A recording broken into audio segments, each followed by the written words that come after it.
This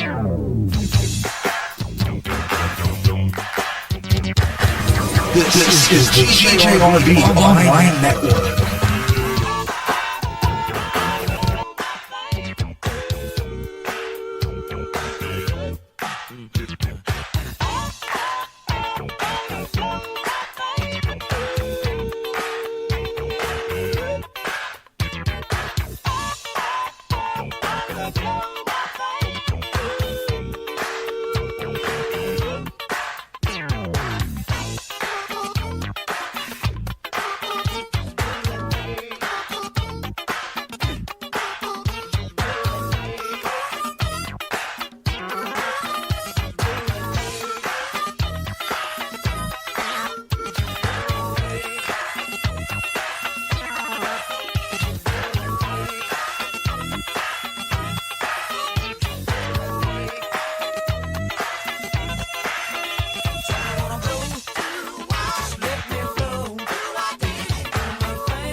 Kicking off the show here in a few minutes, so just hang in there, guys. Getting links out to social media.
Welcome once again, ladies and gentlemen, boys and girls, children of all ages. Yes, another Tuesday night, another week gone by way too damn fast.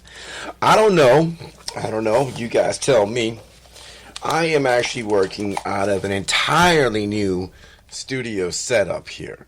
So give me you guys feedback. Let me know how things are sounding here. Because working with different acoustics, working with a bunch of different things here. So we're going to try it out, see what's what. And wow, man. I don't even know where to begin. I feel like I say that every week. It's almost become like a catchphrase. You know, where do you begin? What do we say? What do we do? So much stuff going on. We lost great ones. Marvis, Marvin, Hagler. Pepe Le Pew, Mr. Potato Head, Speedy Gonzalez.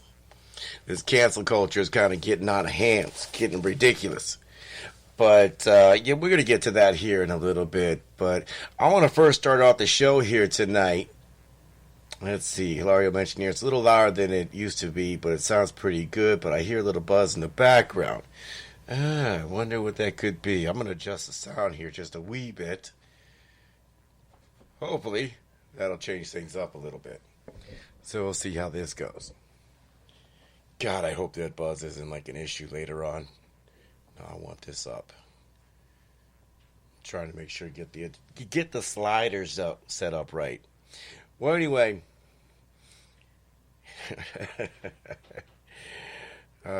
Okay, sounding good over there. Hilario said there's a little buzz in the background, so we're going to check that. Christine, how are you tonight?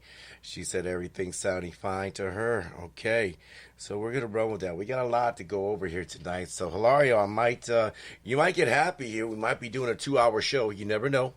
But the live call-in number here, I'm going to throw it out in the chat room. Live call-in. If I can learn how to spell.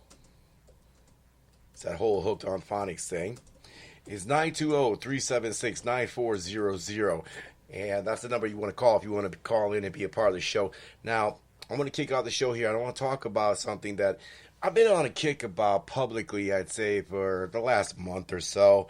And it's when I talk about cryptocurrencies, things like Bitcoin, Ethereum, Dogecoin, Cardano, all that other good stuff there. Let's see, we got Brother John Gall here. Definitely a lot more clear than what it used to be. Hopefully that's a good thing.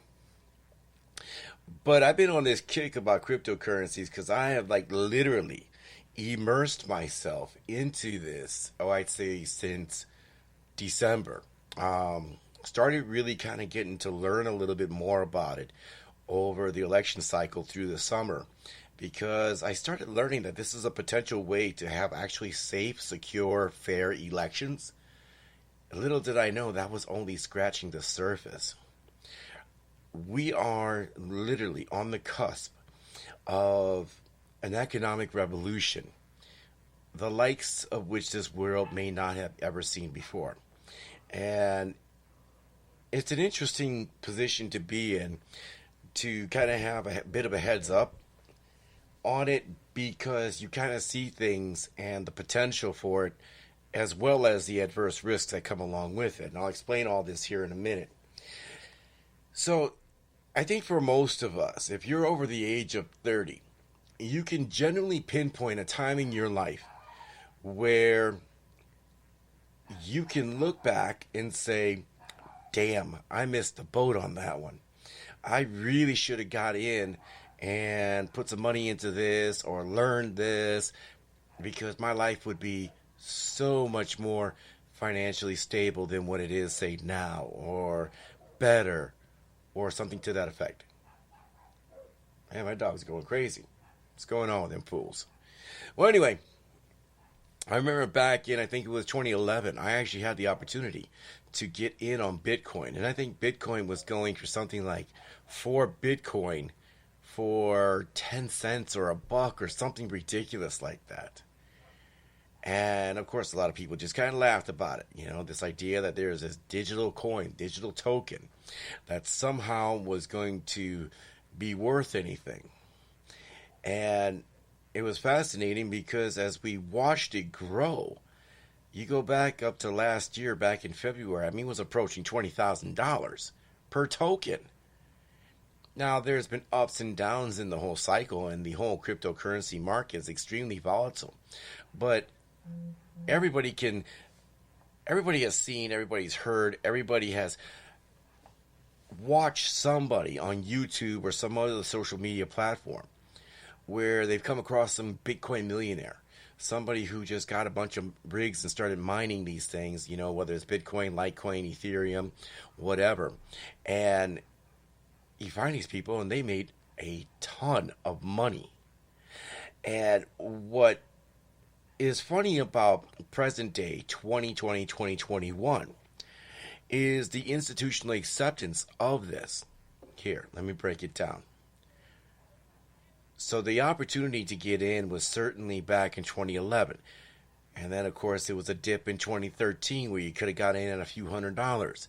If you look back during the stock market crash and the COVID back in March of 2020, Bitcoin dropped from $20,000 to $3,000 per token. I saw it this year in January go up to $29,000.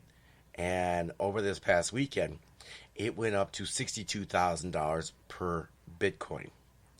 Now, what does all this really mean? What it means, like I said earlier, is that we are on the cusp of a financial revolution. And we're going to get into an article here in a moment. But as you guys know, there's been that stimulus bill that's filled with pork and all the other garbage. All that's been passed. All that's tying into law.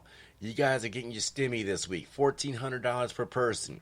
So for, Joe Schmo down the road with his 17 kids, that's $1,400 times 19, assuming him and the wife are still married.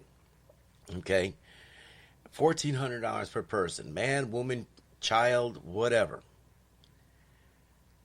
What do you think that's going to do to the American dollar, the U.S. dollar? Now, those of you guys that are in the listening audience, you guys should know this.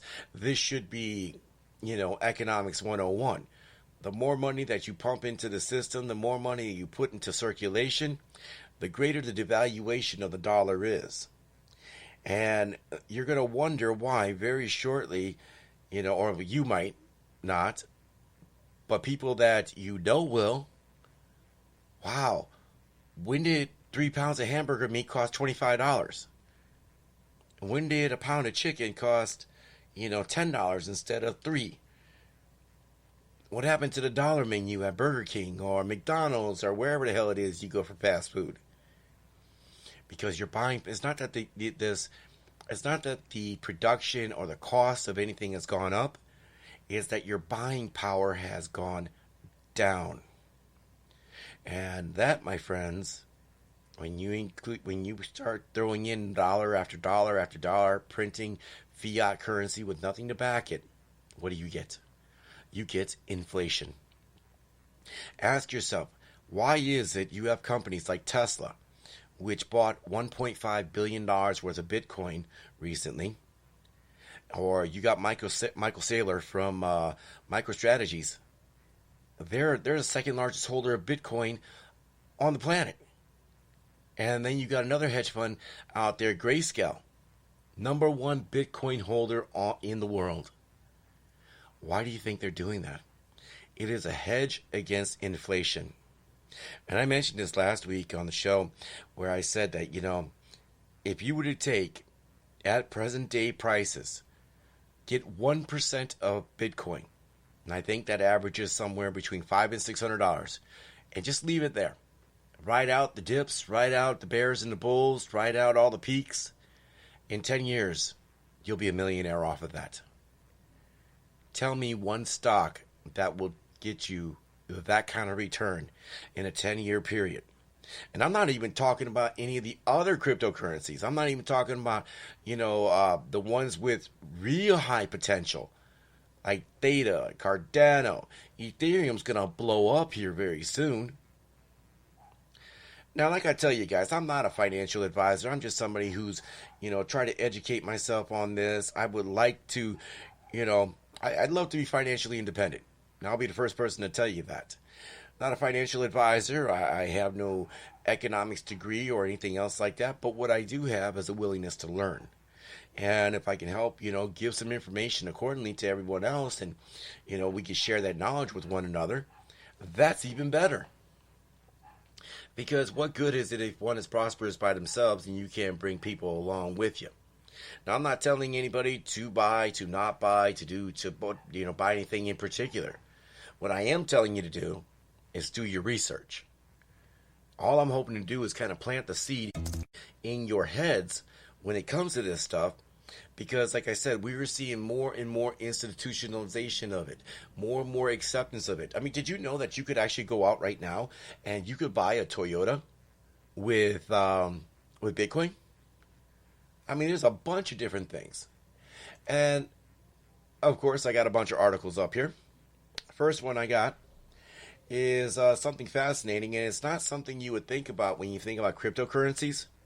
Because again, when we throw out these numbers like this, Cardano's trading at $1.23. Okay, that's not bad. Ethereum is trading at $1,800. Well, I don't have $1,800. Bitcoin is trading at $62,000 this past Saturday. Okay. I definitely don't have $62,000. But here's the thing. When you go onto some of these crypto exchanges, all of them as a matter of fact, whether it's Coinbase, Binance US, Webull, you buy fractions of a Bitcoin. You don't have to buy a whole. That's the beauty of it. And what's even more crazy is where you don't think you're going to be able to pull your money out of. But there are Bitcoin ATMs. So you're going to start seeing this in a gas station near you. And I know it sounds crazy, but check this out. And this story here comes from Reuters. And what they're talking about here, a new feature has appeared in a smoke shop in Montana. By the way, up in Appleton, Wisconsin, not too far from where I live. There's a gas station, and they sell Bitcoin. Both withdrawing and actually buying through their ATM. In the Carolinas and delis in far-flung counties of New York, a brightly lit Bitcoin ATM where customers can buy and sell digital currency and sometimes extract hard cash. The machines have multiplied quickly throughout the U.S. over the past year, fueled by a frenzy in crypto trading that sent Bitcoin prices over $58,000. Now, this article here was written March 15th, which was yesterday. And, of course, apparently this guy must have missed the boat on the $62,000. The kiosk operators, such as CoinFlip and CoinCloud, have installed thousands of ATMs, scouring area competitors that have not yet reached, execs told Reuters. I just assumed that the demand and people want Bitcoin everywhere, said QuadCoin founder Mark, I'm not pronouncing that man's last name, I apologize because I do not want to butcher it, who flew to Montana after scanning the U.S. map for Bitcoin ATMs. During a week-long trip, he found several places to install machines, including 406 Glass, a store in Billings, Montana, that sells tobacco, vape, juice, and colorful glass pipes. As of January, there were 28,185 Bitcoin ATMs in the U.S., according to HowManyBitcoinATMs.com, an independent research site. Roughly 10,000 came in the past 5 months. Bitcoin's growing popularity has been the primary driver for new installation. The reason people use ATMs rather than transact online vary. Some get paid in cash, some lack bank accounts, some want to send remittance abroad or want anonymity, while others feel more comfortable interacting with a physical machine. Rebecca White, a 51-year-old Bitcoin investor who lives in Pennsylvania or in Pittsburgh's area, makes large investments online and uses Bitcoin ATMs when her family has extra money. When we do our grocery shopping and we have $60 left, I'll stop at the Bitcoin ATM, she said, who works at the nuclear power industry. Some machines only offer Bitcoin, while others let customers invest in various digital currencies. Few Bitcoin ATMs actually spit out cash, and they cost more than a regular ATM or transaction online. Fees ranging from 6% to 20% of a total transaction, said Pamela Clegg, director of the Finance Investigations and Education at cryptocurrency compliance firm CipherTrace. Fees vary depending on location and Bitcoin ATM operator. The growth of the ATM market is not a gentle increase. It's almost a 45% increase. The growth is quite astonishing. Government agencies have raised red flags about some machines because their cost and potential for illicit activity. Well, you could have that pretty much anywhere. The New Jersey State Commission of Investigation details some of these concerns in a February report titled Scams, Suspicious Transactions, and Questionable Practices at Cryptocurrency Kiosks. Yeah, never mind, New Jersey. Isn't pretty much everything that happens there in New Jersey like kind of shady? Just, throwing it out there, guys. Just throwing it out there. Yeah. So now there are now Bitcoin ATMs in every state except Alaska, as well as in D.C., according to an online map by Coin ATM Radar. Reuters journalists spotted recent additions at gas stations, stores, and restaurants in North Carolina, South Carolina, rural Pennsylvania, and the outskirts of New Jersey and New York City. Las Vegas-based CoinCloud has 1,470 machines around the U.S. and expect to have 10,000 by the end of the year, said the CEO. Although there are concerns that the pandemic might hurt business, foot traffic actually rose during the lockdowns. We expect the worst as COVID hit, but stimulus payments came out, and that helped quite a bit. Some people took stimulus and bought digital currency with it. Now, that is fascinating. That is really, really fascinating. Because if you think about it, right? Everybody knows somebody who makes, what? They end up making $100,000+ a year. They live in a relatively, moderate home.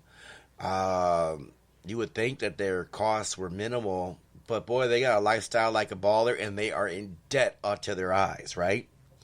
And of course, that family under this particular stimulus package, well, if you make over $75,000 per person, you ain't getting anything. Actually, it's over 80, because over 75, it gets reduced up to 80. But yeah, if you make $100,000 as a person, you're not getting the stimulus. But you would think those people would be okay. But that's not necessarily so. Because I know people that make $30,000, $40,000, $50,000, right? And what they end up doing is they budget their money.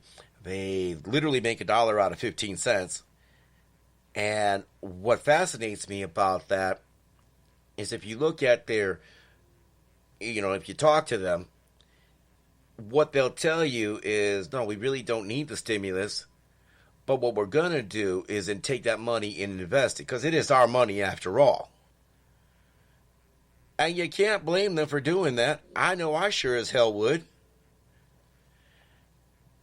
But what's fascinating to me is that I saw a story, and it said that with this current stimulus check, it is being projected that up to $40 billion is going to get invested into cryptocurrency. Now ask yourself this question. And I think this is an actual solid question. I think this is a question that goes back to Wall Street bets. Because you remember that whole bit with GameStop? There was a lot of people where they were literally down to their last $600. And that was it. Their last $600. And some of these cats, they invested it into GameStop. And they bought in at like $6-7 a share, as the hedge fund managers were short selling like a champ. And it was funny because some of those cats came out very, very wealthy. Very, very wealthy. And you have to wonder how many of these people are investing in cryptocurrencies right now, because they're literally in that position. They're literally in that position where it's like, you know what, I got nothing else to lose. And not saying that this is a sure bet, because if you take a look at what happened, like I said, Saturday, Bitcoin went up to $68,000. And come yesterday, Monday was a bloodbath in the crypto exchanges. People would lose. I lost a lot of money. Made it up today to a break even. But there's a lot of people that, I lost a few $100s. To me, that's a lot of money. But I also know that's part of the game too. But there's people that have lost literally tens of thousands, hundreds of $1,000s just yesterday alone. But if you don't panic sell, like with stocks, you simply hold and wait for the market to bounce back up. That's just kind of how that works. Oh, what do I got here? Report all citizens who invest in Apple. Thanks. Hell's Angels. Blah, blah, blah, blah. Wow. I'm on Minds, and apparently there's somebody who's... I'm not even going to read this. Your mom's a juice. All right. We're just going to delete that one. Oh, boy. There's some people that got some creative titles in their names. Can't make some of this stuff up. But no, so I mean, I'm probably going to do a regular segment as it relates to cryptocurrencies and everything else going on. I just find it fascinating. I find this to be an opportunity to get into something because if you think about it, we now live in a time where the dollar that we used to know is pretty much worthless. I mean, think about that. It doesn't have... I'm gonna get to a meme Hilario just sent me here in a minute, but think about it. Our buying power keeps getting diminished by the day. The federal government is doing very little to help out because, and I'm not a big fan of having, the federal government needs to help. No, the best thing the federal government can do is to literally get the hell out of the way. Because when the government gets out of the way, then individuals like you and me and other people, business owners, small entrepreneurs, the solopreneurs, we can actually do what we do best. We can go out and make money, okay? And instead, we have to contend with all the regulations. We have to contend with all the taxes. We have to contend with the devaluation of our monetary system. At some point in the very near future, we are going to witness our very economy here in America break. I said this months ago.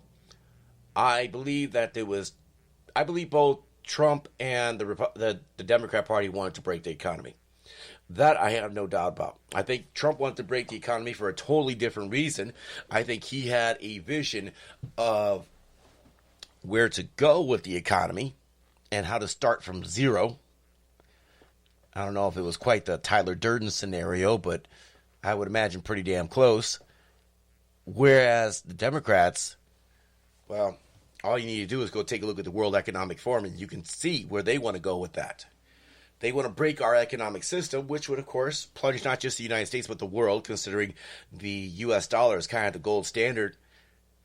But what would happen? What's waiting in the wings? The Great Reset. And the way I see it, and somebody tell me if I'm wrong, but I'm seeing cryptocurrency as the hedge against even the so-called Great Reset, if that makes any sense. Hilario just sent me this meme here. He said, man arrested after screaming stonks outside of GameStop, high on PCP for 36 straight hours. Wow. He looks like he'd be high for 36 hours. Here's what I don't get about that meme, though. Dude was yelling stonks for 36 straight hours. At what point did a cop not drive by and be like, dude, seriously, we get it. You like stonks. Enough. Or 36 hours to get him on. That just kind of tells you that's just bad, that's just kind of bad policing right there. But that's commitment, though. 36 hours. Just start yelling stonks. Man. Can't make this stuff up, huh? Let's see here. Joe said, and we got the repo man in the house here. I invested in Goya stock. It came out spicy.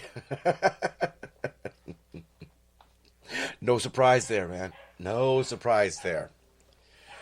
Oh, man. John Galt mentions, I don't need the stimulus. I'm just saying. And it's interesting because I think there's a lot of people that don't. There's a lot of people that, the average person, they pay their bills and, yeah, things are kind of tight or they're just in a good position.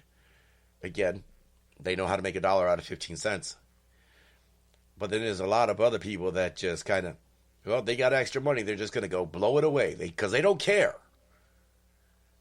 They lack fiscal responsibility. They lack personal accountability. That in of itself is pretty damn tragic. But like I said earlier, you want to hedge against inflation, but you also want to hedge against the upcoming taxes.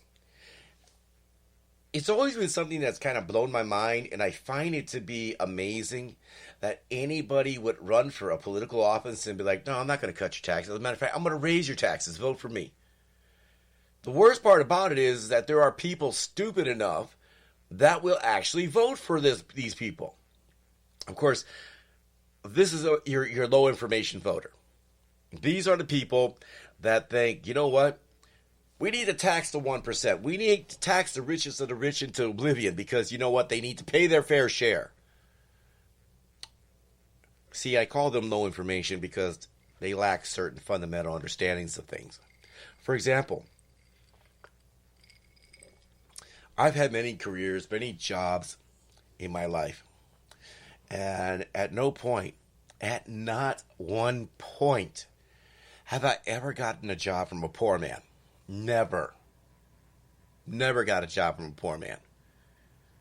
So, if you're going to tax businesses to death, right? You're going to tax the so-called wealthy and the elite and everyone else like that. Where do you actually think that money is going to come out of their pocket? Or do you think that the goods and services and products are going to go up? I'm kind of going with the latter because that's kind of how it's always worked. It's kind of how it will work. Unless the federal government decides to step in and say, you know what, you can't raise your prices. That's it. Well, then we're going to be dealing with mass layoffs no matter what, actually. Well, anyway, this story here comes from The Hill. And apparently, resident Joe Biden. We say resident Joe Biden because, let's think about it like this. You know how Jen Psaki, her last name, P-S-A-K-I? The P is silent. When we talk about resident Biden, well, the P is silent there too. So here we go. President Biden is reportedly planning the first major hike in federal taxes in almost 30 years to fund the economic program set to follow the recently approved $1.9 trillion pandemic stimulus package. Unidentified sources told Bloomberg that the increase will reflect the promises Biden made in his 2020 campaign. I'm surprised he even remembers anything. Well, anyway, the plan increases reportedly include raising the corporate tax rate from 21% to 28%. Well, if you were getting any interest or any dividends, or if you were looking for some good little sale, you kiss that stuff goodbye. Let's see here.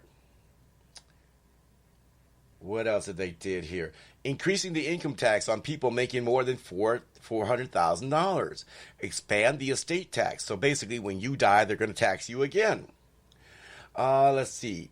Paring back tax preferences on pass-through businesses such as limited liability companies. Oh, so basically, if you have an LLC, they're going to tax you even more there. And setting up a higher capital gains tax for individuals making at least $1 million. So essentially, you take a look at capital gains versus just income tax. Income tax, you know the scales that you guys currently pay. But capital gains is taxed differently because what ends up happening is that capital is considered property and you're taxed at a much lower rate. That's why when you see these, millionaires, billionaires, and they're living off of stock dividends and everything else like that, they're taxed significantly lower because they're being taxed capital gains. And in doing so, they can sidestep the whole income tax issue. Well, not under Joe Biden's plan. No. Especially if you're making at least $1 million. The Hill reached out to the White House for comment, as Bloomberg notes. Let's not get too far ahead of ourselves here. As Bloomberg notes, an independent analyst of Biden campaign's tax plan conducted by the Tax Policy Center found that it would raise around $2.1 trillion over 10 years. Joe Biden ain't going to be... Stop myself. I got to stop myself before the Secret Service comes knocking at my door. God willing, Joe Biden will be around with us for at least another year. And I mean amongst the land of the living. That's all I'm saying. I think 10 is pushing it. I'm just throwing that out there. I don't know what he's doing for 10-year prognostications, but I think he needs to be more worried about what's happening in the next 30 days. That's all I'm saying. Because the man ain't all there. Anyway, tax hikes include, as part of the infrastructure and jobs package, will likely include repealing part of President Trump's 2017 tax law that largely benefited corporations and wealthy individuals. The news outlet notes, citing sources close to the matter. I always love when they do citing sources close to the matter. Why don't you just give us an actual source? Because, I mean, when you start doing stuff like that, you might as well just start making up your own facts. Oh, wait! Mainstream media does that already. Did I say that out loud? Yes, I did. Biden has said during his campaign that he would repeal Trump's tax cuts on day one of his administration, though he has yet to do so. Democratic lawmakers have expressed some hesitance to support a tax increase. Moderate Democrat Senator Joe Manchin of West Virginia, who has quickly become a key vote in Congress, previously told The Hill that he thought that repealing Trump's tax cuts would be ridiculous. He later walked back to remarks saying everything's open for discussion. His whole outlook has always been that Americans believe tax policy needs to be fair. Again, fair, equity, bunch of BS. And he has viewed all of his policy options through that lens, former Biden economic aide Sarah Baianchi told Bloomberg. That is why the focus is on addressing the unequal treatment between work and wealth. Let's pump the brakes here for a second, and I want to examine this little thing here. The unequal treatment between work and wealth. There's this huge misconception out here that somehow that work should be the equivalent of wealth. See, here's the thing. Anybody can be a laborer. A nutless monkey can do that. Anybody can flip burgers. Again, a nutless monkey can do that. There's a lot of jobs out there anybody can do. What makes an individual wealthy or financially successful is the value they bring to the table. We've talked about this before, value versus just being there, showing up, being a warm body in the assembly line. Anybody can be in the assembly line. Who's the one that either creates the assembly line, improves the assembly line? That's where wealth comes from. It is value that you create, what you bring to the table, what it is that you do that separates you from everybody else. But you know, everybody's got to get the same rewards, i.e. equally poor. Any tax increases that would be passed are likely to take effect in 2022, according to Bloomberg. We should notice some lawmakers have called for the administration to hold off as the pandemic-related unemployment remains high. It's funny because, pandemic and job crisis, but no, let's go ahead and tax everybody. Because, Walmart and Amazon, they're just going to go ahead and give up part of their net profits, right? I think it's just funny. People just think that the prices are all going to stay the same. Pay everybody $15 an hour. It's going to be great. Stand by. It's going to be awesome. They just don't realize the shit show they're about to create. Let's see here. In the chat room, we got all kinds of stuff. Goya. You know what? I need to find out if Goya is publicly traded. I might have to go get me some stonks in Goya. You never know. Lara said they wanted to see how long he could go for. What, with Goya? Oh, man. John Galt mentioned the Wrench already pay 40 to 60% of all federal income tax. Actually, I think that number's higher. If I recall correctly, I want to say that number is significantly higher. I think that 40 to 60 is like a very, very conservative number. I think I saw at one point they paid something like 90%. And it might be something a little different, but I'll have to look into that. Lario mentioned on here they don't understand that since they don't teach that in school anymore. Well, what's funny is that I don't think, I'm old. Yeah, I get it. Or as my kids would say, I'm ancient. I wasn't really taught economics either. I mean, the basics of it. Keynesian economics, Thomas Paine's The Free Hand, free market, The Invisible Hand. A lot of the basic stuff, but a lot of the stuff I picked up just, working, realize I'm getting taxed to death. I don't know, doing something that people used to do, like pick up a book and read. It doesn't take much to learn this and actually have a good understanding of it. Which, of course, is one of the reasons why I find it so mind-blowing, because you would think that, in this era that we live in, with all these smartphones and all this other good stuff, that we should be able to, we should be on point, that we should have all this locked down. Nobody should be stupid at this point in our existence in humanity. But yet here we are, with the history of the world at our fingertips, the Library of Alexandria. We now live in one of the dumbest eras in human society. Can you believe that? It's kind of scary when you think about that. Yeah, great question. Who the hell wakes up and says, you know what, I want higher taxes? I'll tell you who wakes up. The low information voter that says, you know what, my landlord makes too much money. Of course, the proper response should be, who the hell are you to tell your landlord he makes too much money? Well, my rent should be this. And what do you base that upon? It just should be. Okay, that's not how you base the value of anything, but okay. All right. Because you just think you're entitled to it. I get it. It's the low information people. There's going to be the same people that rent, by the way. And when the cost of, the homeowners, their apartment owners, when their taxes go up significantly, they're going to be pissed when their rent goes up. Because again, where do you think the money's coming from? The money is going to come from one place and one place alone. It is going to come from the consumer. It's that simple. Hilaria, I'll give you a call right back here. We're going to give you a call right back here in a minute, Hilaria. We're going to take our first break. When we come back, we're going to bring you on here. Sounds good. All right, brother. So we're going to get Hilario on here, and I think we got him worked up already. So we read a couple more comments on here.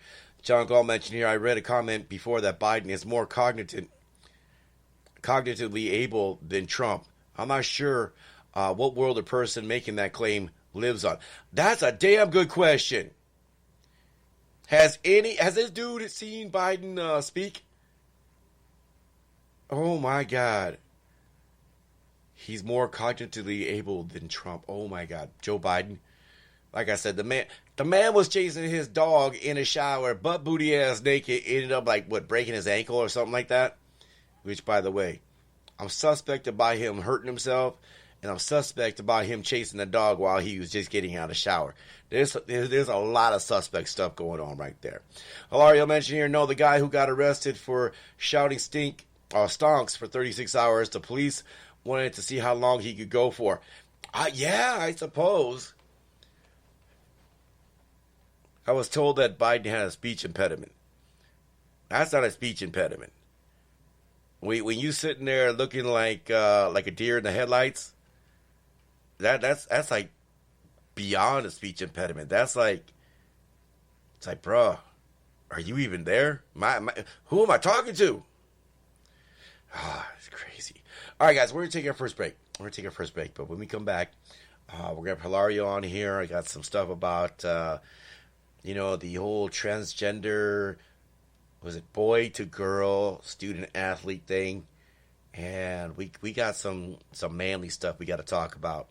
Biden loves the red rocket. Man, what the hell's wrong with you? All right, give us a few minutes. We'll be right back. This is the Caramel Conservative Podcast on the GJRB Online Network. There's a movement going on of people migrating off Facebook because of shadow banning and being put in Facebook jail for something they posted. This is called censorship and shouldn't be allowed in a free country of America. We shouldn't have to tolerate it. The new place for free speech is MeWe. There you can say anything without being censored. Join the site where you are free to speak. That is MeWe, M-E-W-E. MeWe, the internet's free speech social site. America's street music is back on GJRB Bluegrass with the Grass Golds, Bill Monroe and his Bluegrass Boys, and so much more. So it's time to bring it back, and on more often.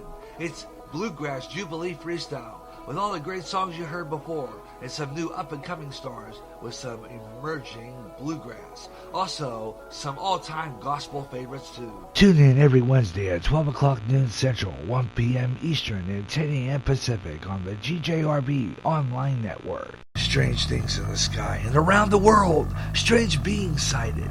what's going on. All around us, conspiracy theories are being discussed.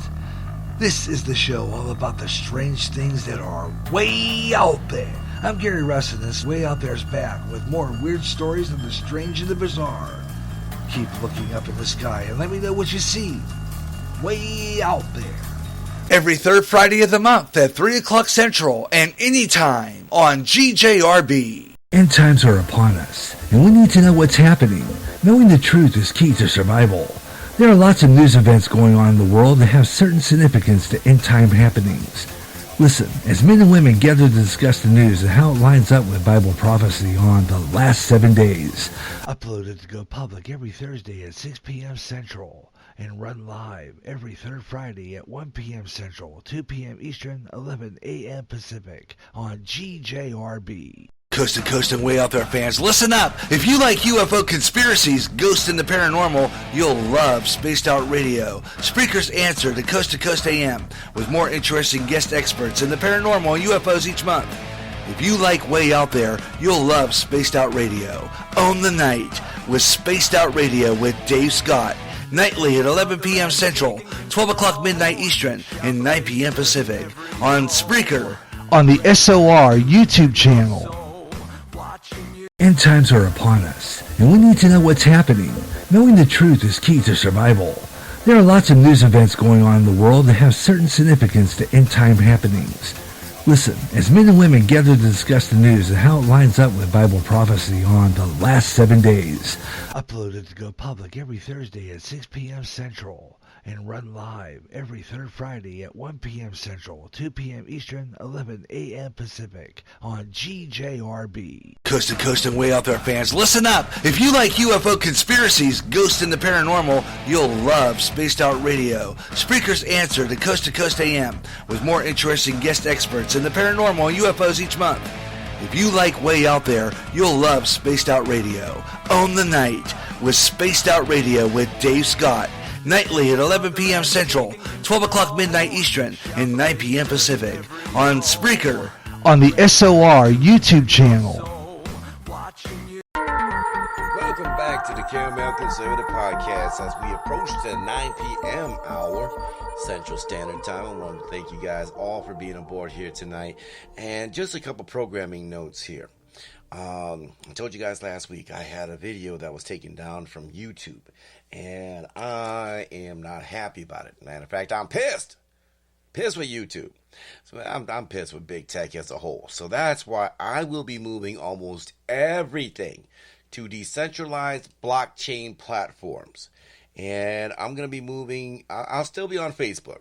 I'm definitely going to stay on Facebook because you don't want to give ground to the left. But when I put out my content, I'll be putting it out on places like clouthub.com, pocketnet.app, and the video shows and the video live streams.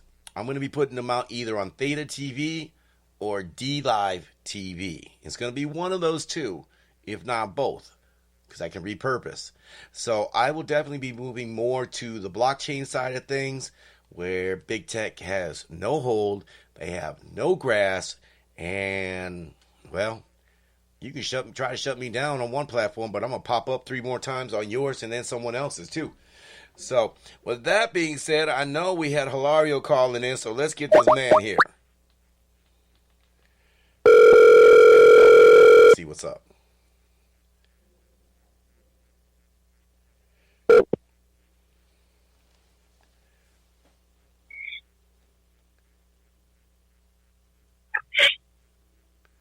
I know you're there. I can hear you breathing. What is up, brother Ed? You know. How are you? Living the dream, man. You know, just causing trouble, lowering property values, doing everything I can. You guys my God. Right? You know, I saw you guys. Well, first off, I want to just say this. Good news, everyone. I am no longer using a cane or anything for support. I am now walking on my own, and I've gotten back into exercising, and I went to Planet Fitness at least, I think, 3 times just within the last 2 weeks. just getting back into routine. And I didn't even have the brace on my leg or like my ankle. Do you feel good that you were in the no judgment zone? Back. Do you feel good that you were in that no judgment zone? You know, I was judging people left and right when I was there. Mostly with the people with wearing the mask while they're exercising. It's like, do you want to just like kill yourself, like suffocate just while you're just give yourself a heart attack running on the treadmill like at 100 miles a minute, just running and just shit, there he goes. I will never understand those people. I will never understand those people. How is it that, oh no, I'm going to go for a nice run. It's like 400 degrees outside. I'm going to wear a double mask because Dr. Fauci said so. Well, not only that, but they're also wearing like long leggings, and then they got like a sweater on. It's like, what are you doing? So some people's children, I tell you. Other than that, I've been doing pretty well. I'm just glad to be like. That I don't have to use a cane or anything for like the rest of my life. So that's good. I also saw you in Paris. Yes. The Paris Prokopis show is back. I missed it, but you know what? I'm kind of glad I missed it because I want to work with any of you people that participate in digital blackface, you know. What the hell was the digital blackface? I saw that, and it was interesting. Did you hear that Meghan Merkel could potentially, she's considering possibly running to be president of the United States, and it's like, woman, you already done jacked up one country. Just stop. Just that would be my opening. If I was on a debate stage, well, if Trump runs in 2024 and she's somehow on the debate stage for some reason, I want his opening line against her to be like, well, we already see how you acted in one country, a foreign country. One can only imagine what you're going to do here. I'm just saying. It's ridiculous. Meghan is like 3/4 white, like 1/4% black. She's making all kinds of crazy accusations. She's an attractive woman, don't get me wrong. But honestly, she needs to go back to opening briefcases for Howie Mandel on Who Wants to Be a Millionaire or whatever the hell the game show she was on before. You know, she needs to stop. You know, the TV show she was on, that was Scandal. It's not like a blueprint for real life. She needs to stop. You know, it's like just move on. Just move on, woman. We don't want that drama. I think Trump said it best back in. When she was first getting into the royal family, they asked her, well, what do you think of her? And she said, well, I've never been a fan of hers, but I got to say, I got to wish Prince Harry the best of luck. He's going to need it. Yeah, little did he know. Oh, my God. That's kind of crazy, man. Every day now, I get more and more frustrated. Like, people can't see me right now, but I'm shaking my head just at everything that's going on. And then, of course, they have the news on at Planet Fitness. They have both Fox and CNN, and they actually have them spaced out because I think if they were too close together, I think bad things would happen. And it just is like I was just watching the headlines on CNN and like just these crazy people are like going as far as they can to like rate, like you were talking about, raising taxes, raising the prices, in a way kind of trying to break the economy into something that we definitely don't want it to be. Just recently they said, I think yesterday they were saying that GOP members of the GOP in Congress and stuff are like putting out lies about the vaccines and stuff and urging people not to get it. And I haven't seen a single case of that. There might be some people that are against taking this particular vaccine, but they're also the same people. And I don't know if it was like Marjorie Taylor Greene, because she would strike me as somebody who would say that, but I would also think she would also strike me as somebody who would say, But if you want to do it, go for it. Knock yourself out. You know, I don't Yeah. think, I've said it on here before. You know, when it comes to that vaccine, no thanks. I don't think so. PlayStation 5 just came out. If I ain't buying a PlayStation 5 for the first 2 years, do you honestly think you're going to pump some mRNA drug in my body that you produced in the last 6 months? I don't think so. Oh, hell no.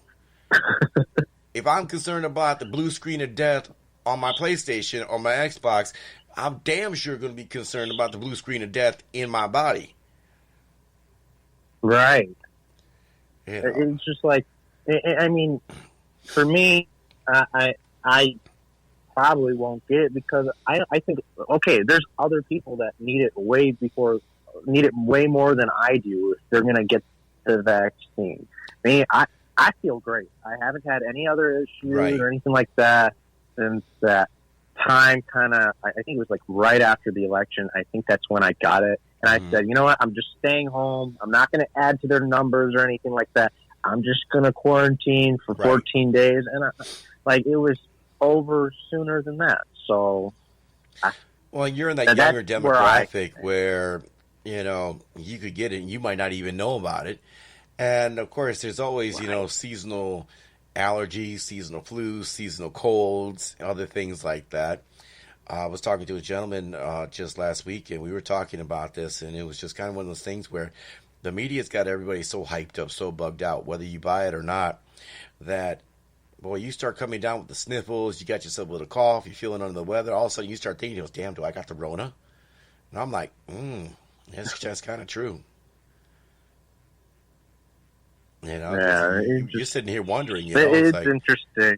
Man, I shouldn't be coughing like this. You know, little do you know that you're choking on some popcorn you were eating. Had nothing to do with the Rona. Choking on the popcorn. Man, speaking of popcorn, man, I am excited for this month because, you know, like I always say, I am a huge freaking nerd and geek. I love all kinds of interesting movies like Star Wars, and I'm a huge Godzilla fan. Like I grew up watching all the old Godzilla movies, and hell, I still watch them because they're just entertaining. Right. And I am excited for Godzilla versus Kong to come out this month, and I just can't wait. My brother and I. Like, he's literally Team Kong, and I'm over here just like Team Godzilla. Let's go. Don't mess with the king of the monsters. And we're having a huge debate as to which one's going to come out on top and what the movie's going to be like. So I already read the spoilers, so I'm not gonna ruin it for you. But I already read the spoilers. I kind of have an idea as where it's going to go. I've been trying not to look at spoilers or anything like that, but if they want to make more movies, I have an idea as to where it's going to go, and I won't say anything about it until after the movie. But I'm excited because I just want to go out and watch a movie and have a little bit of positivity out there because we're in such a negative world with all these negative Nancy's. That's what they are. I mean, on the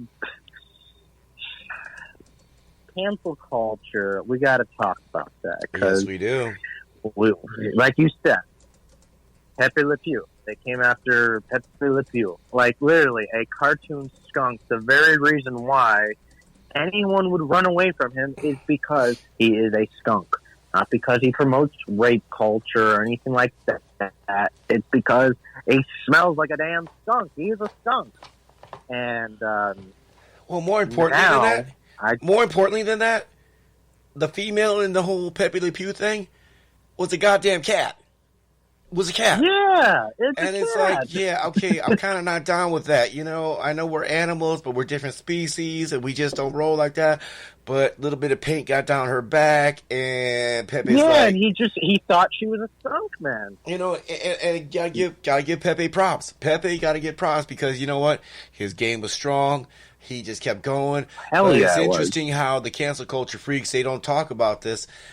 There was a couple episodes where Pepe ended up falling in a bunch of black paint, and his white stripe would get wiped out, and all of a sudden the cat went from being like, "Oh, get away from me," to like, "Okay, get your madly in love with it." Right, get your masculine self over here, Mr. Man. And it's funny because they're not bringing that up, but here's an interesting thought, and I think I mentioned this briefly on Paris' show on Sunday night. And it was so funny because I'm watching it, do my comments and everything. Next thing I know, I got a DM from Paris to be on the show. I'm like, God damn it! Now, mind you, I hadn't set up my studio 100% yet, and so I'm doing it by the phone, and I'm like, man, I'm kind of sus right now. I look bad, but it was good to be on there with him. It was good to see him back on there. But we talked about this too, and it fascinates me that here we are, the left in their cancel culture war are constantly going after something. It's always something to be offended by. It's always something to be afraid of. It's always something to be upset about. It was Mr. Potato Head. It was Pepe Le Pew. It was Speedy. How are you going to get rid of Speedy Gonzalez when he's got drip going so strong like that? I mean, the machismo on that man is strong. Now, Slowpoke Rodriguez, I get it. He was high AF. But you know what? Whatever. Yep. Slowpoke was high. Speedy was the bomb. End of discussion. Seriously. But you notice how they keep going after all these little things. Dr. Seuss, take your pick. And it always gets an immediate reaction from the right. And it's it's only funny because it's tragic. Because it almost feels like we are fighting over trivial bullshit, where we really should, be the adults in the room, be like, no, you're not canceling this. Well, it's offensive to so-and-so. Tough shit, deal with it. End of story. No, you can't say that. Yeah. I just did. Now what? But we're coming after your job. Fuck you. I mean, at a certain point, you literally have to, when somebody's getting all upset. I'm just saying, at a certain point, when somebody's getting all upset, you just got to be like, and I don't know if you ever seen Demolition Man with Sylvester Stallone and Wesley Snipes. There was a line in there I haven't seen it, but where one of the security guards was going on, and he's like, fuck you. That's literally your response. And just laugh them off. Seriously. We take them too damn serious, and that's part of the problem. Meanwhile, China's going they're going all in, man. China's going all in. They're trying to get away from this effeminate male, emasculated male culture that seems to be very popular in a lot of Asian cultures. With K-pop and all this other jazz. For those of you guys that are familiar with K-pop, that's Korean pop music. Think Backstreet Boys. Christine, great line right here. Watch what they go at when they may go after Woody Woodpecker next. All three of those words for you know what. You're not wrong. You're not wrong. They call them the 3Ds. Ah, man, No, but China's going in deep, man. Like, these people, I grew up watching all these. I'm so glad I grew up watching all the old Looney Tunes and old, hell, even the old Mickey Mouse cartoons with Donald Duck and stuff. It was great. And I think shows like that, you just got to laugh at them. And these people, they're very joyless. Like, they don't understand comedy in a way, but yet they listen to these absurd, ridiculous comedians, quote unquote, like Jimmy Kimmel or Seth, whatever Rogen or whatever, on late night. Just all these people that are just absolutely not funny at all. And then you have great comedians like Bill Burr out here just telling it like it is. And I didn't watch the Grammys, but I guess I don't know if he was hosting them or something, but he made a small little joke about, he said, imagine all the pink-haired feminists out there are probably just getting mad at why is this white male talking about all this Latino stuff, and then he went on to say who won the Grammy or whatever, and then they're starting to go after him, and not only him but his wife, because his wife is American. And I saved this tweet, and this is what someone said on Twitter. While I'm not suggesting Bill Burr is a racist, a white man having a non-white wife sometimes be a sign of racism. So you shouldn't just assume someone isn't racist just because they own a minority sex service. They may very well have one because they're racist. Wait, a minority sex service? Is that what that is? That is what he called Bill Burr's wife. Wow. This guy's name is Claiborne Griffin. He's one of those blue check marked people on Twitter. So obviously they must be important. So he said that, and the response from Bill Burr's wife. I heard his wife was pretty savage. Responded this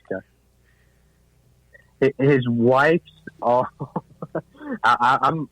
Excuse my language. I know I gotta. Right. But I'm just repeating what she said. She said, "Bitch, shut the fuck up." Sometimes that's kind of how you need to put people down. It just like are so out there. Like their thinking is so far outside the box. They don't even know that there is a box. And it's just ridiculous. Well, this shows you how out of touch they were. This shows you how out of touch these people were. So, you mentioned the Grammys, and I wanted to bring that up as well tonight. I actually forgot about it. Had you not brought it up, I would have forgotten about it. So, okay. So, we need to cancel. I'm glad I brought it up. So, now I'm glad you brought it up. So, we need to cancel Pepe Le Pew because he promotes rape culture. Okay.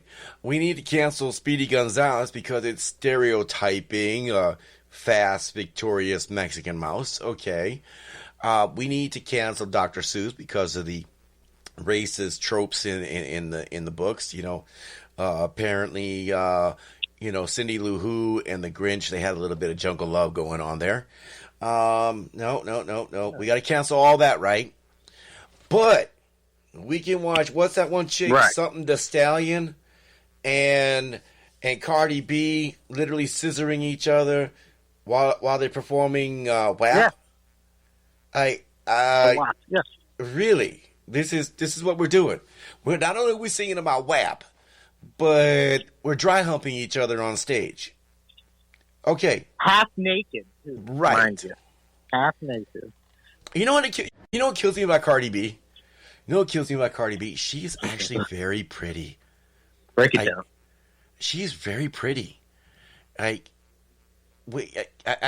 seen interviews with her where she's actually, just kind of answering questions, being serious, not over the top, not all eccentric, not doing things for show. She's a very pretty woman. Mm-hmm. But then all of a sudden she kind of gets into that mode, and it's like, and when I say that mode, I mean acting like a goddamn fool. Turns into Medusa. What's that? That's what she turns into Medusa. I don't know what the hell she turns into, but I've heard stories about how now that she's made money, she starts looking at investments and stuff. So she's not stupid. That's the killer. She's not dumb. But she talks like it, though. That's exactly the problem. That's exactly the problem. It's all an act. John Galt mentioned, I wonder how many people know what WAP stands for. I'm not going to say it here. But I encourage you to look it up. You pesky wabbit. Yeah, it's not WAP it. It's WAP. See, now you got me tongue-tied over here. WAP it. Oh, God. But again, so... It's just... Go on. Oh, no, you break it down. No, go for it. Go for it. You go for it. Like I said, it's all an act, and I believe that, I think Candace Owens mentioned it on Tucker's, and she just she made a tweet or something, because they like to go back and forth Sure. on Twitter, and she said, "Oh, we got mentioned on Fox News. Whap, whap, whap, whap." And then there's like 20 exclamation points. It's like, are you really, like, why are you proud of that? You are. This is a woman who, didn't she like sing about or talk about like drugging men? Yes. Wow, like, she was a stripper with them and then like stealing money from people, yes. like literally, like, yeah, like what the fuck? And people look up to her. Yeah, the same stuff Bill Cosby's in jail for. Sick. The same stuff Bill Cosby's in jail for. Yeah. Yeah. It's rules for thee, but not for me. That's the type of mentality. You don't hold yourself accountable, but you want to hold everyone else accountable. That's the kind of people these people are. It's teaching young people, and I see it all the time from friends. I don't even know if they're friends anymore. Just people that I was friends with on social media and went to high school with. Like, they look up to these people and worship these people. They want to be these people. Oh, yeah, sure, you have all this money and fame, but are you really setting a good example? Like, do you want your kids to end up like that or make themselves act like that? It's ridiculous. See, and I don't know why people accept it. Well, I think here's the problem. I think, number one, when you take a look at something like the Grammys or, a lot of these things, they're dying. So for individuals like Cardi B, for individuals that are, really steeped into that type of things, all news, all press is good press. Even bad press is good press. So when they put out a tweet that we were on Fox News, well, that's great. Their name just got more notoriety. And it's fascinating because with a lot of these things, I tell people this all the time and nobody believes me, but as a general rule of thumb, I don't watch TV. Like, I might catch 5 minutes here, 5 minutes there. If I go into a bar, I'll catch what's on. If I go through the living room and the family's watching something, maybe I'll watch it. But I actively try not to watch TV. Occasionally, you might catch me in a series, just because, like I said, I enjoy, a good series, Game of Thrones, stuff like that. But generally, you will not catch me watching that. And I think, unfortunately, when you couple the dumbing down of people to the idiot box, which is television, and you couple that with social media, where people are trying to do, get the most effect, most bang for their buck with the most outlandish and outrageous things that you can do to get the most likes, clicks, and shares. And we all do it. Don't get me wrong. I'm not going to sit here and tell you that I don't want people to, smash that like button, share the episode out, comment, share with your friends, all that good stuff. I want you to do that. But I don't have to be so damn outlandish where it's like, I'm rubbing my booty on somebody's head or something like that, which would be a very disturbing sight, by the way. But there's a lot of folks that feel the need to do it. Okay. Social media influencers in particular, especially the really ultra fine hot chicks, you can find story after story where they're posting pictures of themselves looking all fine, doing their Instagram models essentially. And they look like they're living their best life. But then you end up reading some tragic story about how they took their own life because they were dealing with depression, trying to keep up with all the other craziness and everything else. And none of the stuff that you see on social media, at least 90% of it is all fake. It's all BS. It's not real. It's manufactured. It's concocted. And it's one thing to get up here and want to talk about something and keep it real, have the conversation like you and I are doing. It's another to be like, oh, look at me, I'm in Bora Bora, when in reality you're like sitting there on the beach of Lake Michigan. You found a nice clean patch and you put 2 hot dogs out to make it look like suntan lakes. It's like, no, you're not in Cabo. Just stop it. Stop. You lucked out. You found one of the 3 good days in Wisconsin to do that. And them hot dogs are probably dirty now. Dirty dogs. Goodness. So, no, you're exactly right, and like it creates that habit. and it causes it pushes these people to these kinds of lifestyles. And then when they're unhappy, it just circles like Jen, whatever the hell her last name is, Jen Pasty. Seki. Circle back. Circle back girl. Circle back girl. There we go. That's what we're going to call that. All right. Circle back girl. It just circles back to the whole thing that we said, that when they're upset and they're not happy, then they take it out on everyone else and they want to bring everything down. Or even more tragically, like you said, they take their own life because it's hard to keep up. Yeah. And they're so stressed out. Well, and I think it's true. Go ahead. It's sad. That's what it is. Yeah, it's very unfortunate because then they get a lot of these people.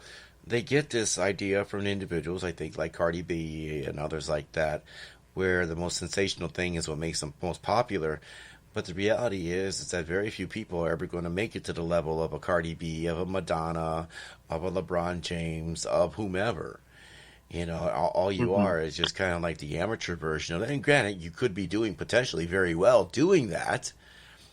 But if you don't have the mental fortitude to handle something like that and the ups and downs of that, I mean, hell, even the most, successful people have taken their lives, individuals like, David Carradine, Kurt Cobain, there's many others.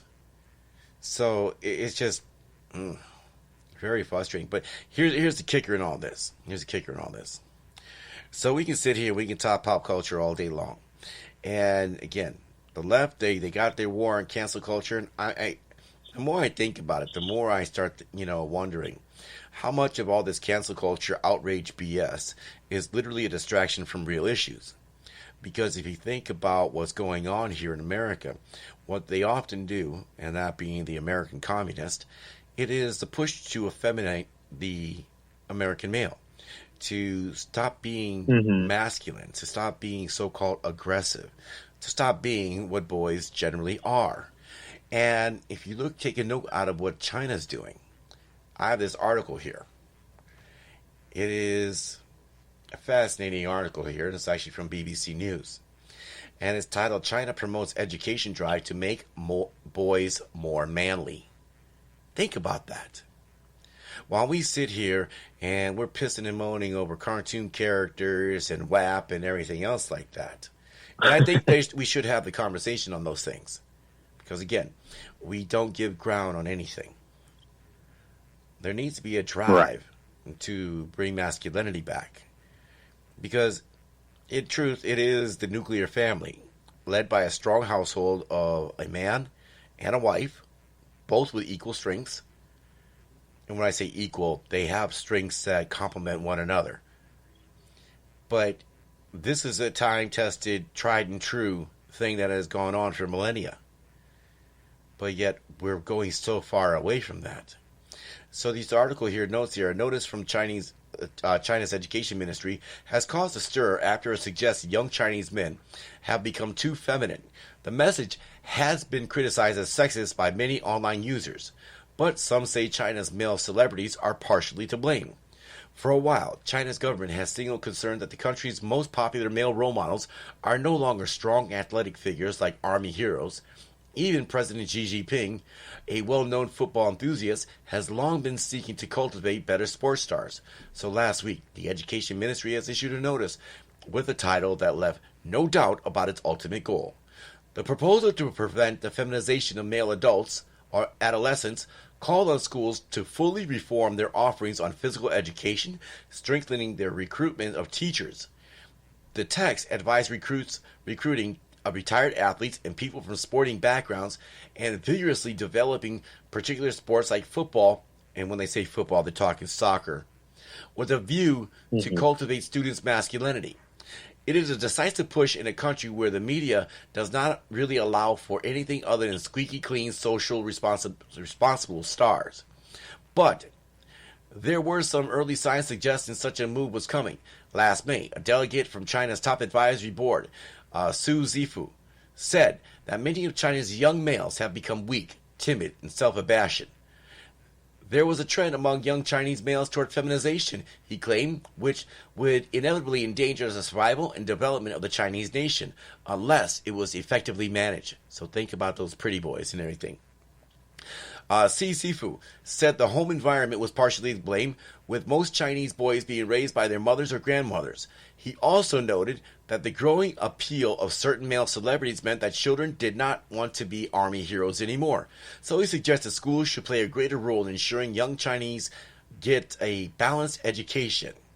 The overwhelming majority of Chinese reaction to the notice has been negative. It's probably hurting their social credit score, by the way, since they spoke out about this on their social media networks.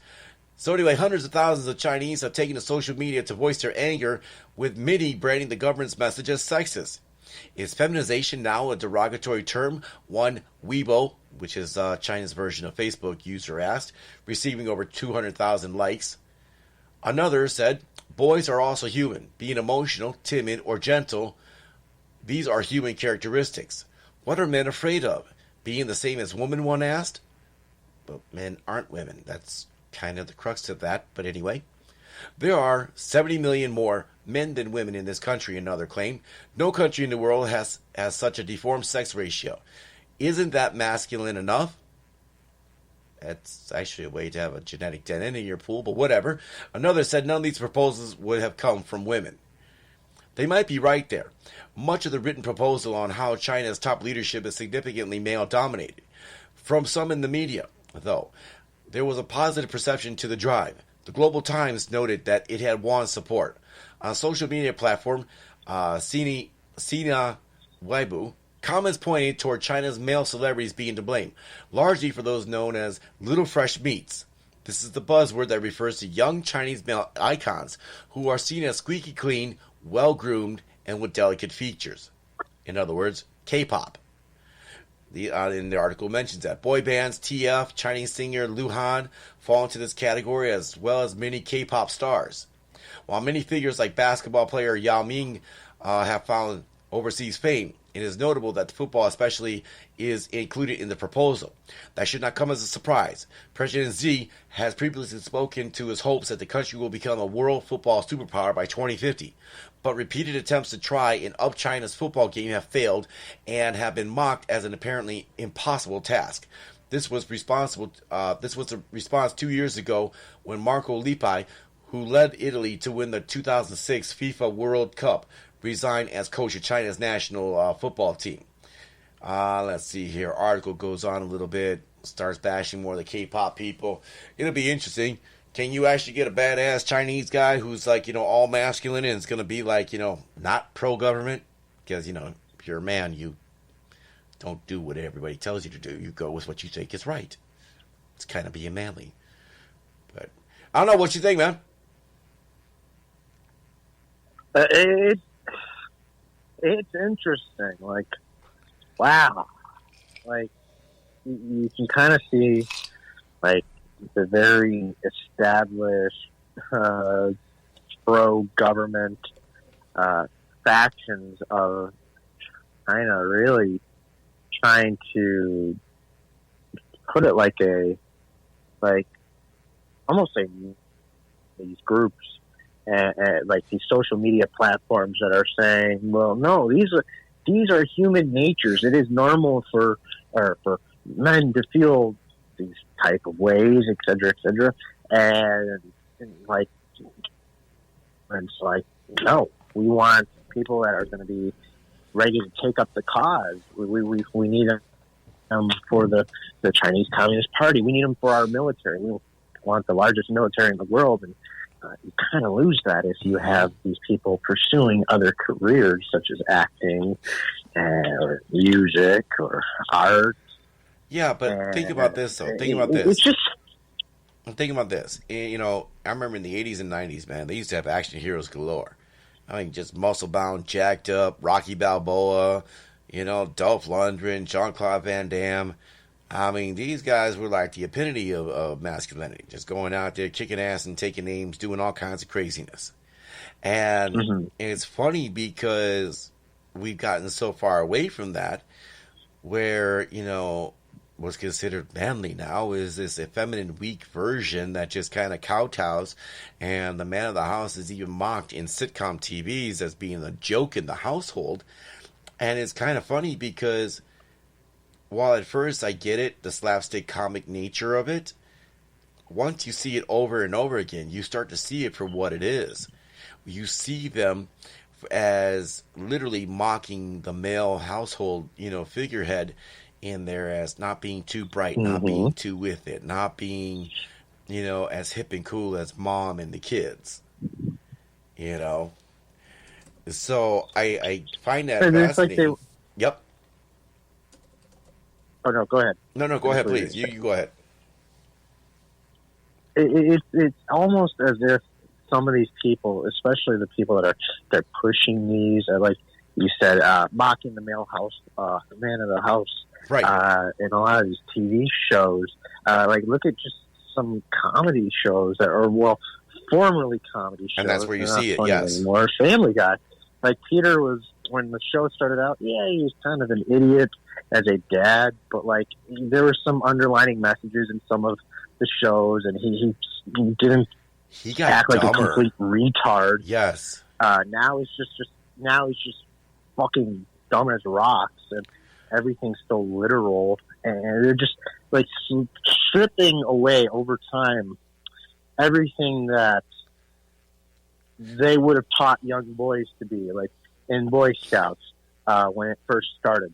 What does it mean to be a man? What does it mean? They're stripping that away, right? And it's almost like some people want to have men, with the whole transgender issue, you have men turning into women and women turning into men. It's almost like Dr. Ian Malcolm's way of saying in Jurassic Park, life finds a way, but is it always, like he didn't say this, but is it always the right way? Are we doing the right thing when we allow this stuff to happen? What happened to the whole instance of what does it mean to be, for a young girl to be a woman? What does it mean for a young boy to grow up to be a man and provide for the nuclear family? Then that goes into the whole situation. They want to dismantle that. Yes. They want to break it down. They don't want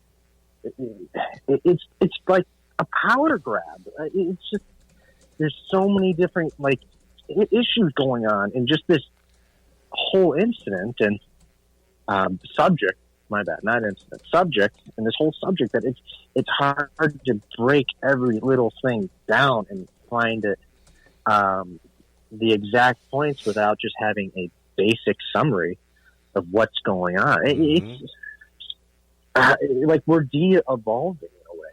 In a lot of ways, I would agree with that. Yeah.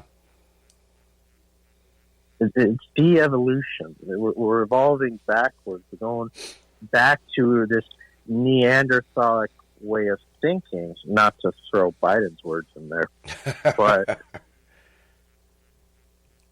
that's what it's getting to. It's like, no, man, you woman. Right. Like, okay. I don't want to be that. I want to be man. No, you woman. It's like, okay, we're dealing with a small mob that is trying to be the majority. And it's like they're not, and people are getting sick and tired of it every day. I see it. Well, I think, and now that China is trying to combat against that and trying to, they're going down. Not saying that everything that China does is right, but they're saying no, we're not going to be doing this. Right. And it's going to eventually be our downfall. And that's an interesting thing, because I think even Bill Maher even made commentary recently where he's like, it's pretty much game over at this point. You lost. You just don't know it. Right. And I actually find that to be kind of a little disturbing.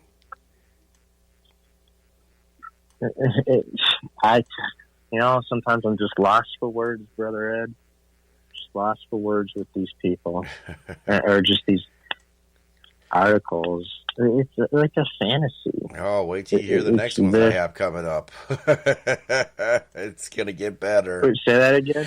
I said, wait till you hear the next ones I have coming up, because it gets better. Oh, boy. All right, I'm ready. Am I ready? I don't know if I'm ready. Okay, you know what? Bring it on. All right. First, though, I got to take another break here. But when we come back, that's fine. We're going to get into some of this. So if you don't mind hanging on, or you want to call back, whatever you want to do. I'll hang on. I want to hear this. No. I'm frightened and excited at the same time. You should be frightened, because what we got coming up here is, well, it's no bueno. So, all right, give us a couple minutes here. We'll be right back. This is the Caramel Conservative Podcast on the GJRB Online Network.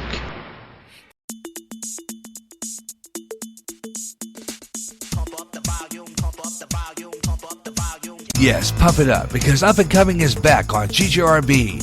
New emerging artists in all genre, from rock to easy listening to cover songs. If you and your group would like to have your song on Up and Coming, send me an MP3 and an email to GaryJ65@yahoo.com or GaryJ021361@gmail.com. If your song is on any one of the emerging sites like SoundCloud, SoundClick, Reverb Nation, iTunes, or Spotify, let me know where it is, and I'll find it. I review songs every week, and if I like your song, it plays on GJRB and is added to the GJRB music rotation. So get your song on. Up and Coming, new emerging artist show. Up and Coming returns every Friday starting October 9th at 10 a.m. Central, 11 a.m. Eastern, and 8 a.m. Pacific on the GJRB Online Network. Ed Delgado has his opinions, and he will make them known. I'm sorry, I got no room in my heart, no mercy in my heart for a child molester, pedophile.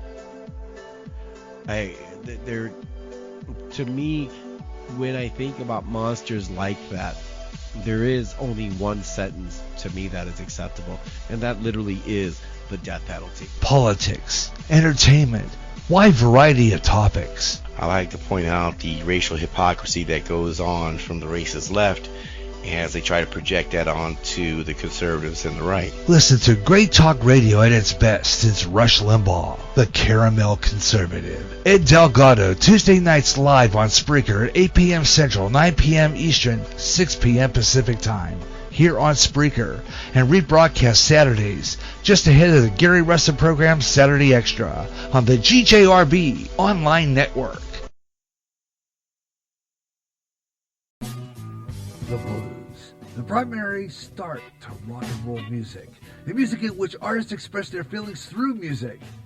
This is a new blues show featuring the best of the blues, with new emerging artists getting their thrill of hearing their selections played along with the greats like Muddy Waters, B.B. King, and Etta James, along with a whole lot more. The doors open soon to the Blues House on GJRB.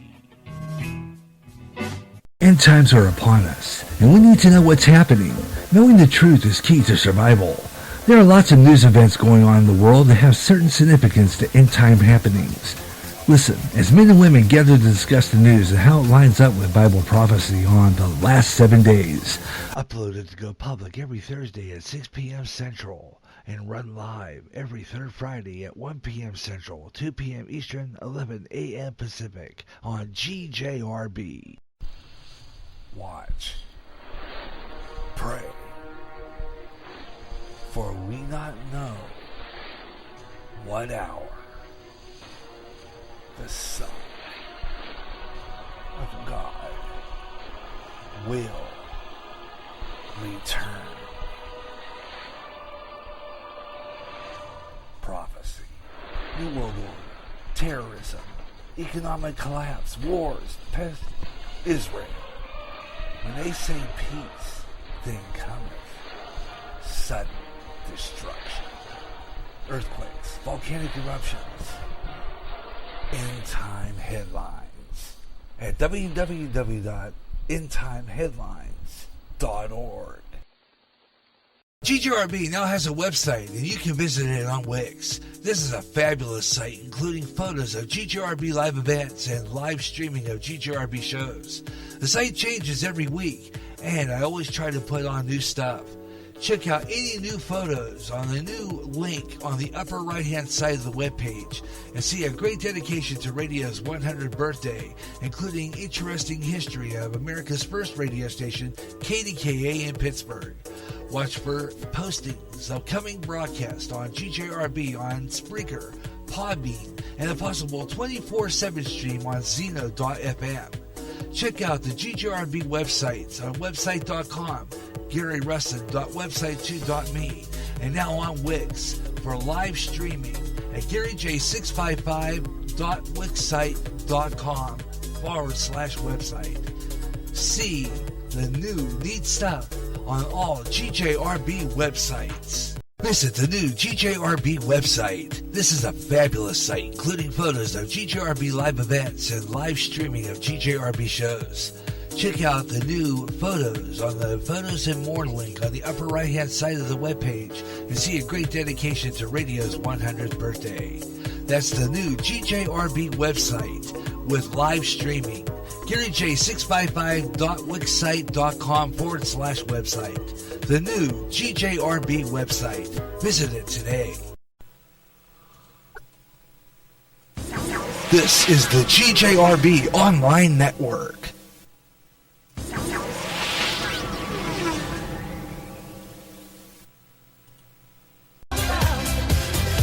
Now back to the Caramel Conservative Ed Delgado on the GJRB Online Network. Welcome back to the Caramel Conservative, and I'm the same person that I've always been, as I always ever will. And yeah, you guys are back here with us. Hilario, we still got you on the air? What's up, everyone? Yes, Glad sir. to be here as always. Beautiful, beautiful. Love it. Absolutely love it. So, man, y'all blowing up about King Kong vs. Godzilla coming up in here. I ain't gonna lie. I want to say Kong is like knocking the crap out of people. If you think that's something, man, if you think that's something, you should hear the conversations my brother and I have. Like, it is like, man, we really fight in a fun way. We fight. Well, I'm always like, your monkey is going down. He said, no, I'm with the monkey gang, the monkey clan. We're gonna knock that lizard out. The monkey clan, man. Gary has mentioned how he's seen like almost all of them. I remember as a kid, we used to, Saturdays was the day to watch it, right? Well, it would start Friday night, and it was always the double feature Kung Fu Theater. So I would stay up late as hell, watch a double flick of Kung Fu movies, and then it was like around midnight, there was like some horror films and stuff. I was definitely up way too late. I'm probably way too young to be watching half that stuff. Probably why I had nightmares as a kid real bad. But, oh man, I used to love that shock theater, they used to call it. And it was a trip because Saturday was like Ultraman, Godzilla, Godzuki, King Kong, Gamera, yeah, Voltron, just all that crazy stuff, man. God, I'm old. Damn. Oh, well, whatever, man. It's good. It was actually good. Because when you think about it, man, they weren't worried about whether or not is Godzilla a male or a female. No, they just worried about getting stomped on and blown to bits by some irradiated lizard. You thought getting bit by a Komodo dragon was bad enough. Godzilla is male. I will let everyone know this. Godzilla is male. There's no debate about it. Yeah, but apparently, always has been. Like a lizard, they can change it. It can change its gender to procreate, as seen by the Matthew Broderick Godzilla when it just started reproducing. Mm-hmm. But that's a whole lizard thing, not human and not real. Just throwing that out there. Somebody's gonna be like, they're actually arguing about the gender of Godzilla. Godzilla's not real.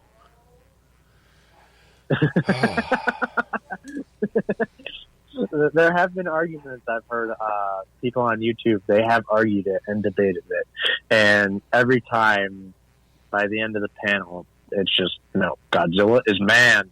Right. Godzilla is male. It's like, what is wrong with you people? Like, it wasn't supposed to be real. It was supposed to be like, well, see, okay, here, John Call mentioned Godzilla was a way to show the horrors of nuclear weapons from the bombing of Hiroshima and Nagasaki. At least that's what I was told from the Japanese perspective. Right. And you know what? I can appreciate that. I can appreciate that because it was like, okay, y'all kind of mess with nature just a little too much. And, yeah, now you got to deal with a 100-foot lizard going around with, with lasers in his mouth. Good luck. That's what happens when you bomb us.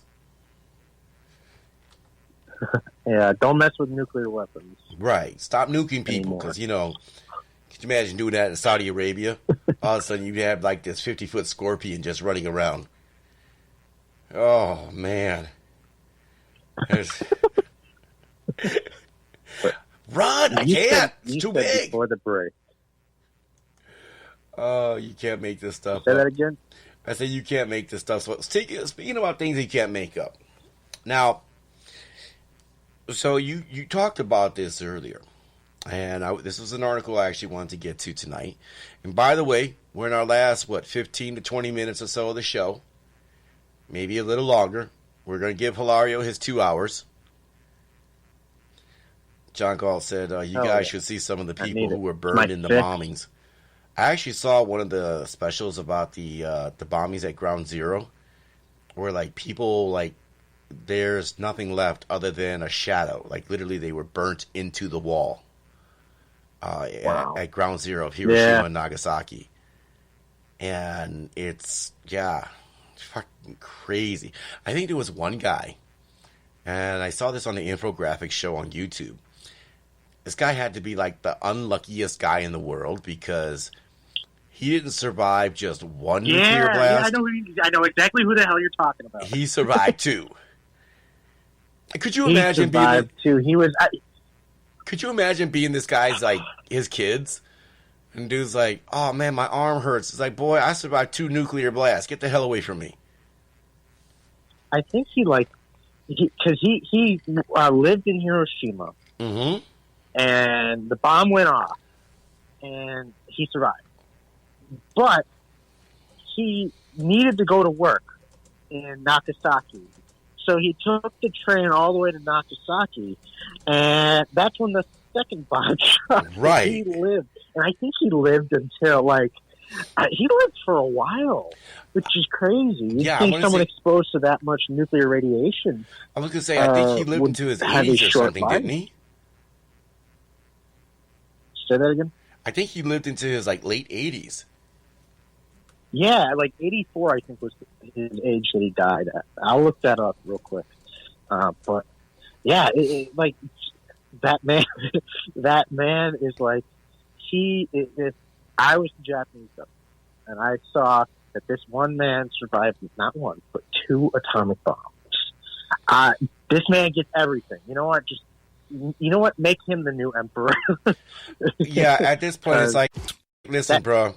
I know you had nothing to do with it. I know you just wanted to get a job, but here's a plot of land. Here's a house. Here's a job because obviously you need to eat. So you're good. Don't worry about this. We got this. It's not that you just survived 1 blast. You took 2. That's almost as bad as. We were both wrong. I don't know which one. He lived to be. How old was he? 93. Oh, damn. And he was born in 1916 and died in 2010. Yeah, I was gonna say he did. It wasn't too long ago, so 10 years ago. I don't know who's more unlucky, the guy who survived the 2 nuclear blasts, or those individuals that get struck by lightning multiple times. When they say lightning doesn't strike the same place twice, and it's like, no, I've been hit 3 times already. Don't tell me that. His name was Tsutomu Yamaguchi. Mm-hmm. Yamaguchi. Oh, I remember that. That was his name. Damn. Crazy. You know what? You're God mode. God mode was activated. Somebody was looking out for him, man. Oh, yeah, that's crazy. Seriously. So, okay. getting back on track here.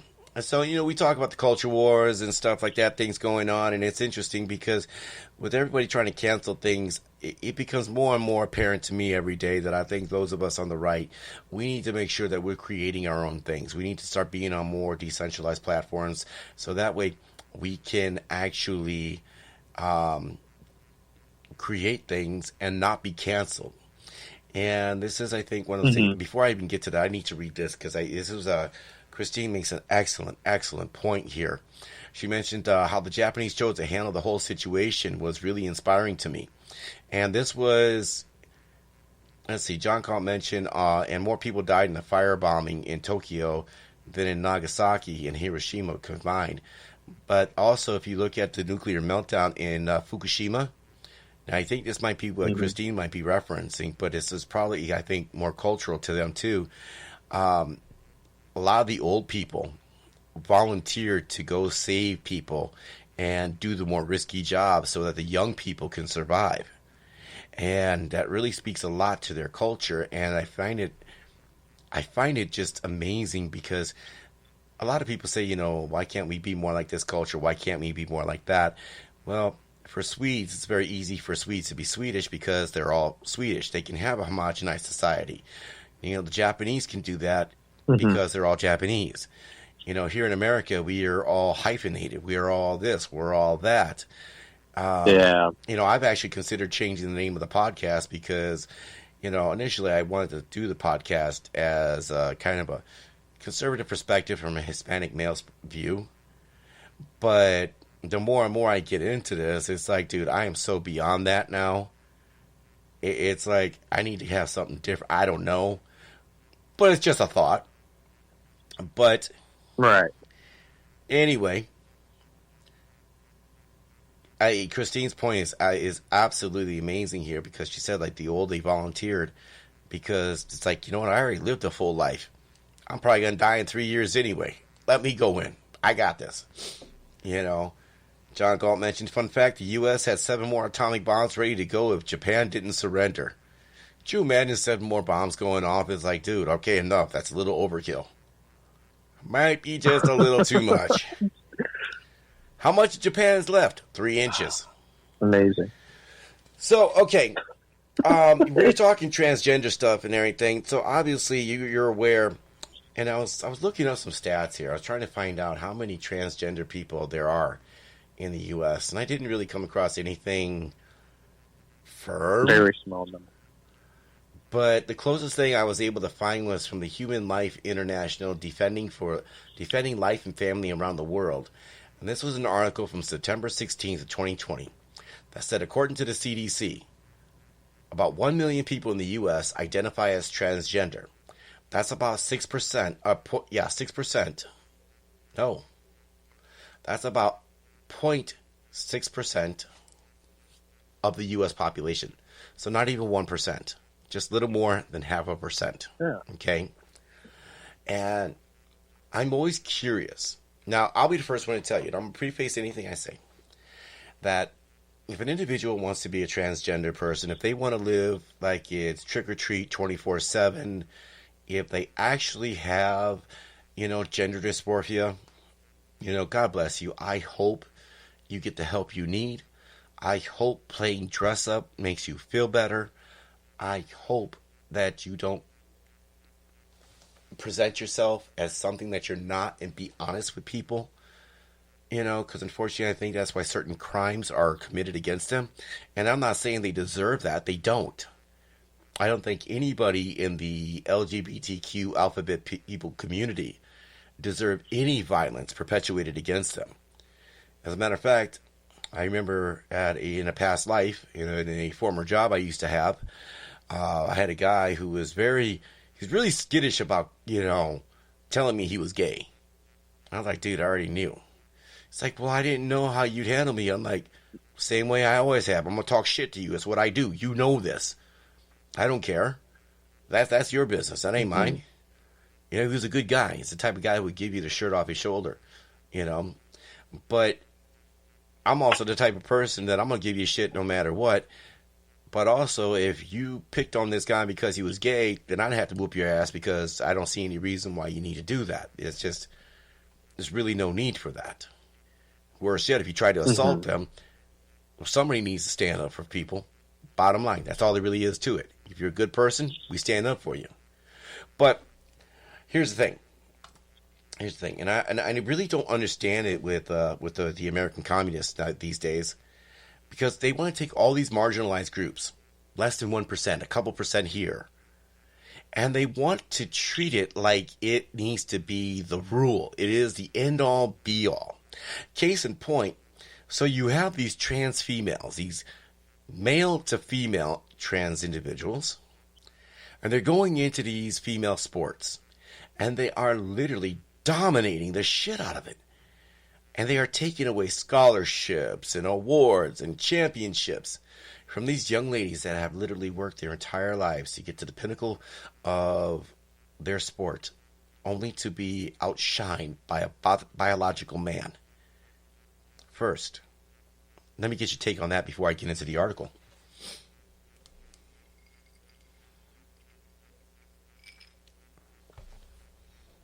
Say that again? I said, first, let me get your take on that before I get into the article.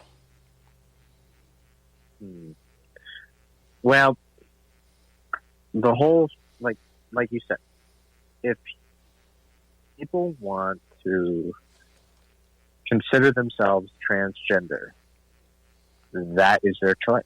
Right. They have the freedom to do that.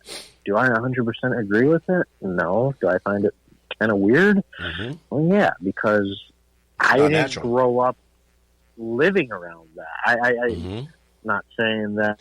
But even if you did, I mean, that's less. That's little more like that. That's little more than 0.5%. And let's get rid of this myth of transphobia, because using that word, using their very own nomenclature, when you say the word transphobia, what you're saying is that phobia, fear of trans people. No, there is no fear of trans people. There is a clear understanding that you're right. That's what I'm saying. So don't. I hate that word transphobia, because it's one of those things. It's like, thank you. No, let's take that off the table here. Well, that's what it is. No, that's what you say it is. We're taking that off the table, and you don't like it. Too bad. That's the way the conversation's going. Period. Thank you. I appreciate you saying that, because I agree. Because when you hear phobia, it's the definition. When attaching that to a word, that means you are scared of that. Right. And I've never understood why people would obviously use it. I used it because it's just what they use. Right. And you're right. I'm not scared of these people. They're not a bunch of killer clowns coming out of the closet trying to kill me or anything like that, or like some it's not like you're scared of them like deep blue water or something. The thing is, we just don't understand. We're not about that lifestyle. We understand that I am a man. I was born a man. The doctor, when I was born, said it is a boy. So boys, biologically and human science, grow up to be male. Mm-hmm. Same thing with women. You are born a girl, the girl turns into a woman when they grow up. That's just how science and biology, basic human biology, works. But I think we do understand that, because that's why we have the terms, and it was a psychological disorder up until recent of gender dysmorphia. This idea that you're in the wrong body. Well, hell, I could say that too. I feel like I should be Batman. It doesn't change the fact that I'm not. Or am I trans financial? I don't know. And so with that, I think that, like I said, people, if they want to do that, then that's fine. Just don't force it. Mm-hmm. Well, I think that's what we get a lot of. Is literally they're trying to force that particular culture, that lifestyle, to normalize it. Now, did we lose you on here? Yeah, we lost Hilario. Let's see if we can get him back. I bet you he's in one of those weird spots, too. Let's see if we can get him.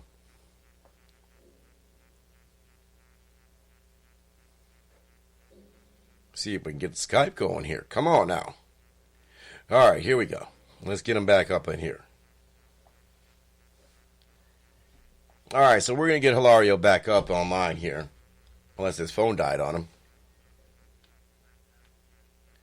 Do we got you here?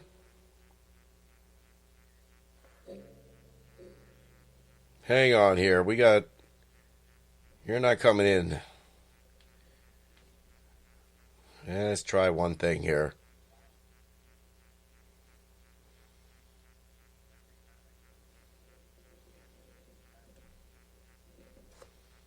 Hang tight with us here. All right, do we got you on here? Yeah, we got you back. All right. All right. Anyways, so like you said earlier,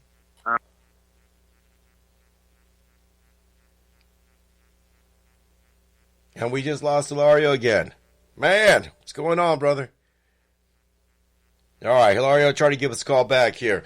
But I want to get into this article here because this is an interesting thing. So again, we talked about how you got these young men who are transitioning to be females. Now they're going into these young lady sports and everything.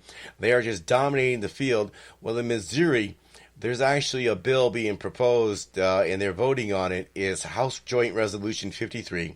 And it's a bill that requires students to play sports on the teams that reflect the sex of their birth certificates, okay? This is important because there was a Missouri dad who gave, as the NBC News, they state a moving testimony on transgender athletes banning going viral. So here's the article. The father of a trans daughter is capturing the national attention for his impassioned plea to Missouri state lawmakers. In a video that has gone viral on Twitter, Brandon Bauer urges Missouri legislators to reject House Joint Resolution 53, a bill that would require students to play sports on the team that reflects the sex on their birth certificates. More than 20 states are considering similar bills that would ban transgender girls from playing on girls' sports teams.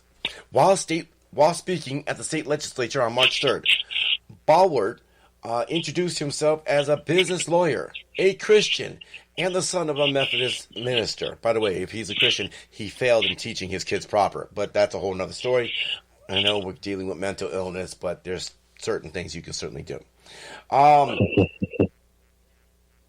revealed that he initially struggled to support his wonderful and beautiful trans daughter. One thing I often hear when trans issues are discussed, I don't get it. I don't understand. I didn't get it either. For years, I didn't get it. Bauer said he forced his daughter to wear her hair cut short and play with boy toys, and even though she identified as female. Why did I do this? To protect my child, he explained. I did not want my daughter or her siblings to get teased, and truth be told, I did it to protect myself as well. I wanted to avoid those inevitable questions as to why my child did not look like and act like a boy. He said his daughter was miserable. I can't overstate that. She was absolutely miserable, especially at school. No confidence, no friends, no laughter. He then told a story about the day everything changed. He had returned home from work and found his daughter playing with his older sister, wearing a dress she had to sneak on. They went to go across the street to play with the neighbor's kids. When Bauer told them no, his daughter offered to change boy clothes.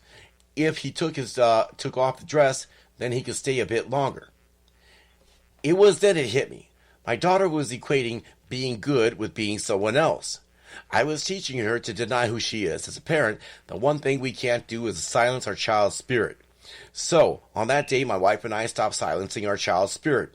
The moment we allowed my daughter to be who she is, to grow her hair, to wear clothes she wanted to wear, she was a different child. It was immediate. It was almost transformation. A total transformation. He noted he now has a very confident, smiling, happy daughter who enjoys a variety of issues. If H.R. 53 passes, his daughter will not be able to play on the girls' volleyball or tennis team. I would ask you, please don't take that away from my daughter or other countless others like her who are out there, he pleaded. Let them have their childhoods. Let them be who they are. His speech, which was shared by NBA star Dwayne Wade, who is a father of a 12-year-old daughter, Zaya, who is transgender. I don't know Brandon Bauer at all, but I do know we have something real in common. He wrote on Instagram, our kids are more than bathrooms, bedrooms, and locker rooms. So here's the thing. No worries. Here's the thing. I get it. I get this father. I actually really, really get this father. I do understand. Because you want what's best for your kid. You don't want your kid to harm themselves. I totally, totally understand that. But here's my issue. Your kid is a part of a group of people that is 0.6% of the United States population as a whole. Okay. Explain to me why the other 99.4% of the population needs to be made uncomfortable just so your kid gets to feel comfortable, just so your kid has the physical advantages, just so your kid can deal with their own mental issues. See, the problem that I've always had with the trans community, and like I said, God bless you, and I hope things work out for you. I really, really do. But the more I see things like this and the pushing of it into the overarching culture and society in your face, the problem I have with that is that you're not dealing with the underlying issues that these people have with themselves to accept themselves, but yet you want to force everyone else to accept that. I don't understand that. John Galt mentioned on here, or you could take her to therapy and find out what's going on in her mind, and that's exactly what I'm saying. And with a 40% suicide rate of trans, that father needs to exhaust all mental health options, and that's really what it boils down to. And I don't think we're talking drugs or shock therapy, conversion therapy, anything else. But what is the source of the identity issues? I mean, maybe it actually is an issue like that. Maybe it really is. Maybe there's a chemical imbalance, but I don't know. But the fact of the matter is, because for just right around 0.5% of the U.S. population, 99.4% of the population needs to change everything about them, be made uncomfortable, to be made, to be put into an area where they're now going to be edged out of scholarships and everything else. John Gott's going to hell. He goes, lobotomy? I kid. Christine mentioned intramural sports are the answer in that particular situation. And it is, until they start decrying that it's going to be some type of segregation, that you're not allowing these trans girls to compete for scholarships as you would with the biological girls, or as they like to say, cis females. By the way, anybody who uses the word cis going forward will be punched in the face at the soonest availability, because that is a term that was coined by the alphabet people, and we are not using that word. So, yes, if you use the word cis, sus is okay. Sus is encouraged. Sus is encouraged. Cis is not. As a matter of fact, every time somebody uses the word cis, John Galt's going to be punched 3 times in the shoulder. Just letting people know. He's letting people know he's going to whoop my ass next time he sees me. That's going to be the truth. Dude's big, man. I ain't going to mess with it. No, but seriously, though, it frustrates me because you have a lot of young ladies, and I want to know where all the women's rights, women's advocate groups are. Where? Because aren't you literally saying that men are better than women at this point? Yeah. I don't know. What do you think, man? These people, I don't know why the women's advocate groups aren't coming out. Maybe they're afraid to be put into that category that the small community, like I said, this transphobic. Transphobic. They want to throw everyone into that category And this goes right back to cancel culture. They don't want to be canceled. They don't want their women's rights organization to be canceled because a small group of people are upset with them because they're calling them out for, like you said, it is a mental issue because sure, we can be supportive and say, yeah, you can do what you want. Doesn't mean we 100% agree with you.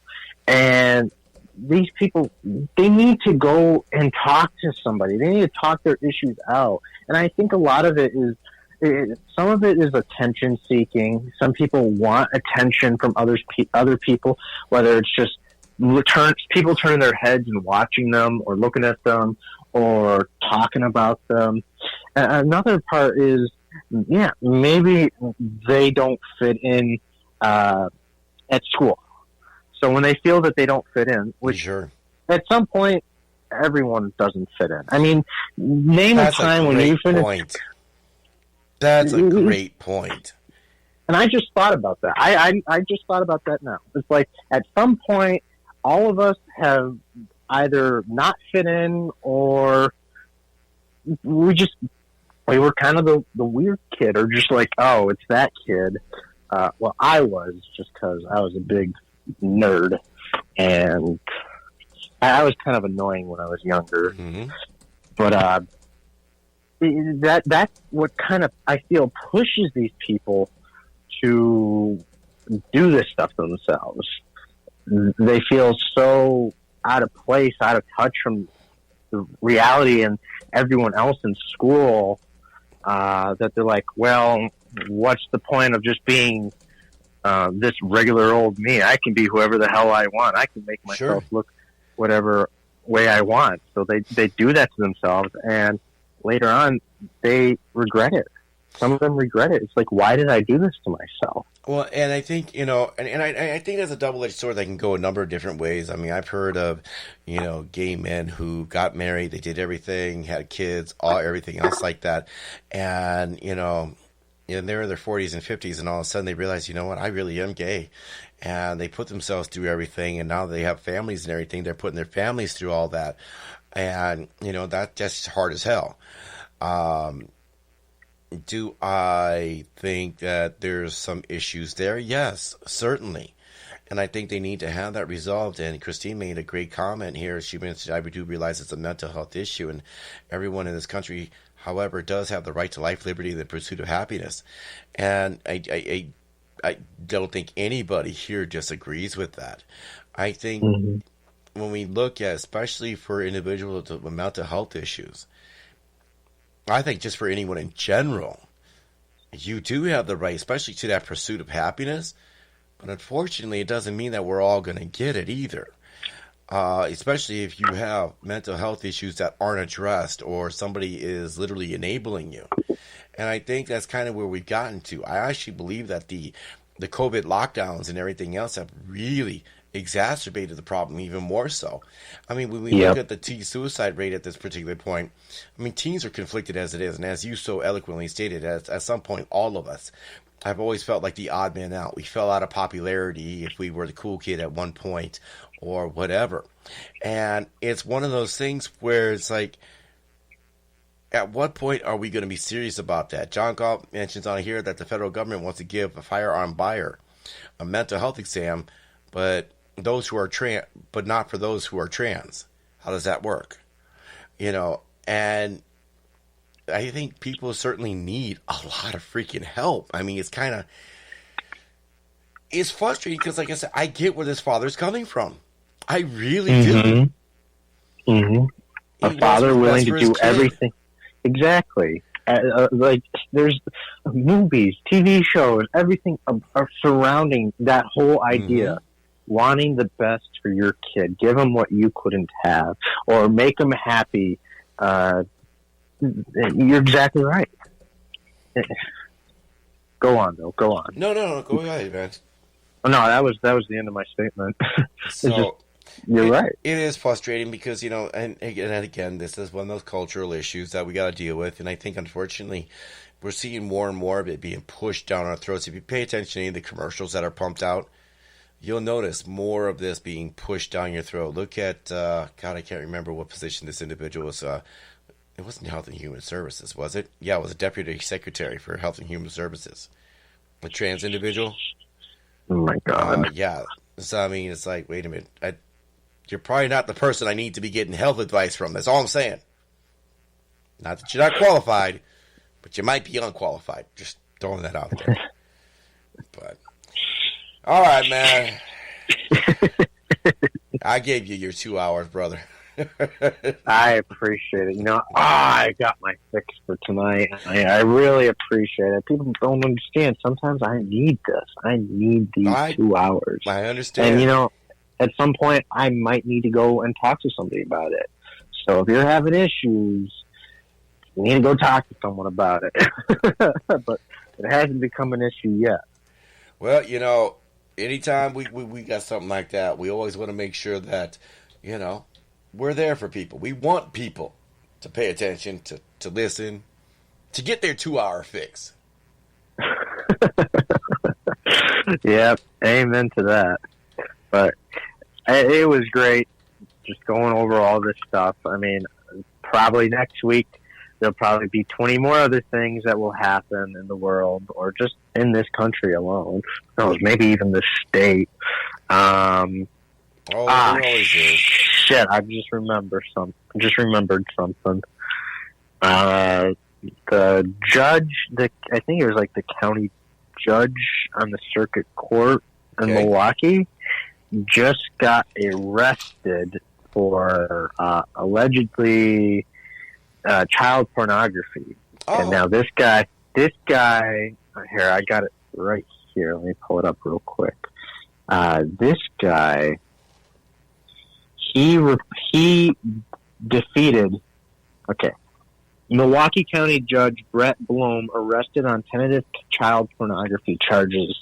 And this is the guy who unseated Judge Paul Didinsky, who served on in the children's court, really standing up and fighting for people like young or almost young adults,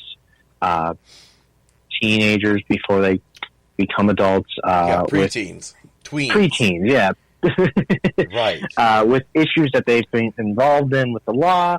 And Paul Didinsky was really a fighter for those rights. And the irony, and I even posted that, I said, it's a shame that Paul Didinsky, a great defender of children within the court, lost to Brett Bloom, who was just arrested on these charges.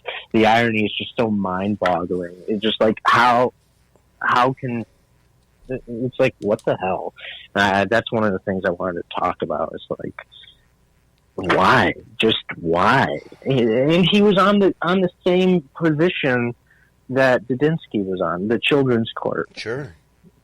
Well, and unfortunately, I think for predators like that, they get involved into situations, like a children's court situation where they have access to these individuals, damaged, easy prey, and they can do terrible things, and it's rather unfortunate. It's the first I've actually heard the story, but I'm also not in Milwaukee County, but this is definitely a story I should follow up on, because obviously this is, again, we're talking about mental health, and you're dealing with children, children, tweens, teenagers in the system. They're impressionable, very Not only are they impressionable, but there's some issues going on there that need to be addressed. Most definitely. And they're actually, Wednesday, I believe, what I read from the article is what they're really going to come out with the charges and say what they all were. Wow. So that'll be the full story. But I was shocked. I couldn't believe it because I know Paul Didinsky. I voted for him. Yeah. I was so hoping that he would have won, but the fact that he got replaced by this goofball, this sick man, is just it's, wow. Our world is very interesting. Very interesting, very disturbing. But we'll definitely talk about more stuff like that next week. There's always something going on. So, all right, my friend. Well, thank you very much for calling in. I appreciate it as always, man. And where can they find you on social media, man? You can look me up on Facebook. You can look me up on Twitter. I mean, Twitter, I don't really post too much, but definitely go check me out over there at Hilario De Leon 12, or just Hilario 12. I don't know. And then on Instagram, if you have Instagram, just look up my name and you'll see my little picture. There we go. There we go. All right, brother Ed, I appreciate it. No, thank you for being on the show. I appreciate it as always. Of course. Have a good night, my friend. You too, my friend. Take care. All right, guys. That was Hilario De Leon there. He's checking in with us, going over some of the wonderful topics that we got going on. Before I let you guys go, I want to make sure I throw this out here. National Suicide Prevention Lifeline. Listen, guys, if you know folks that are dealing with some issues, I don't care if you're black, white, gay, polka dot plaid, purple, or Asian. I don't care if you're trans, if you're a veteran. It doesn't matter. Young folks especially. Please, please, take this number down. I want you guys to make sure you have it out there. It is 1-800-273-8200 or 1-800-273-TALK. And this here is the National Suicide Prevention Lifeline. Very important that people know this. If you guys know somebody who has got some issues, who needs someone to talk to confidentially, privately, that can get the help that they need, dealing with crisis, dealing with COVID, dealing with whatever, because this past year has been one hell of a shit show. Make no mistake about it. I like to try to put the best spin on it positively as I can while going over some of this stuff that we complain about each and every week. But at the same time, I need you guys to remember, it's so critically important.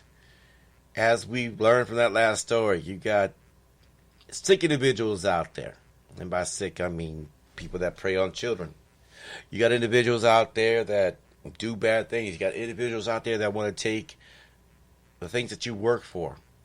You got individuals that are truly villains in this world.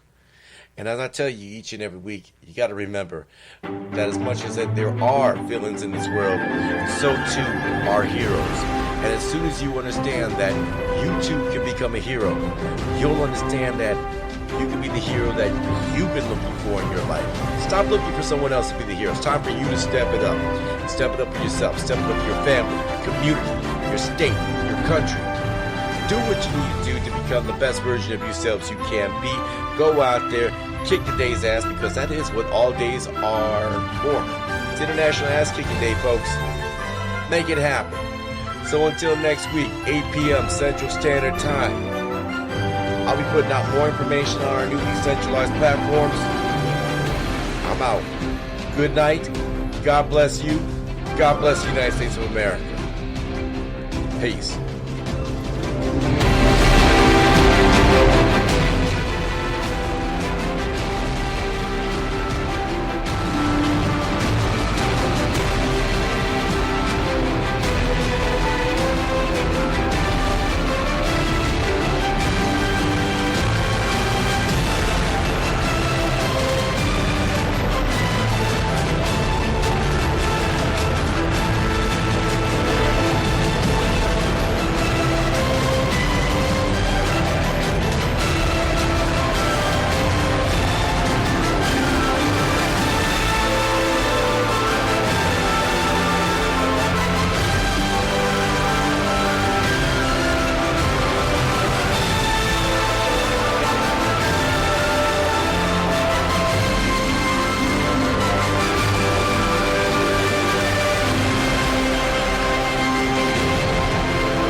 Hope you enjoyed the Caramel Conservative Podcast. Tune in Tuesday nights live at 8 o'clock p.m. Central, 9 o'clock p.m. Eastern, and 6 o'clock p.m. Pacific.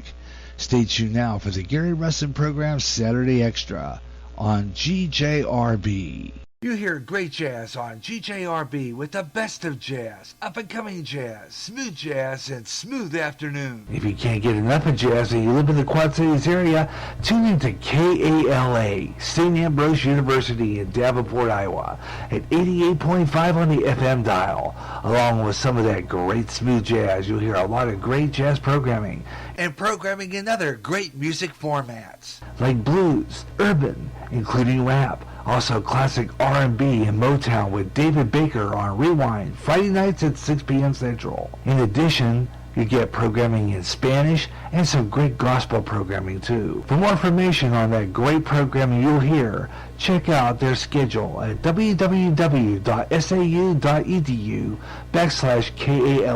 Even if you don't live in the Quad Cities area, you can enjoy KALA anywhere in the world with their internet stream. Connect with KALA. Listen and enjoy. There's a movement going on of people migrating off Facebook because of shadow banning and being put in Facebook jail for something they posted. This is called censorship and shouldn't be allowed in a free country of America. We shouldn't have to tolerate it. The new place for free speech is MeWe. There you can say anything without being censored. Join the site where you are free to speak. That is MeWe, M-E-W-E. MeWe, the internet's free speech social site. Strange things in the sky and around the world. Strange beings sighted. What's going on? All around us, conspiracy theories are being discussed. This is the show all about the strange things that are way out there.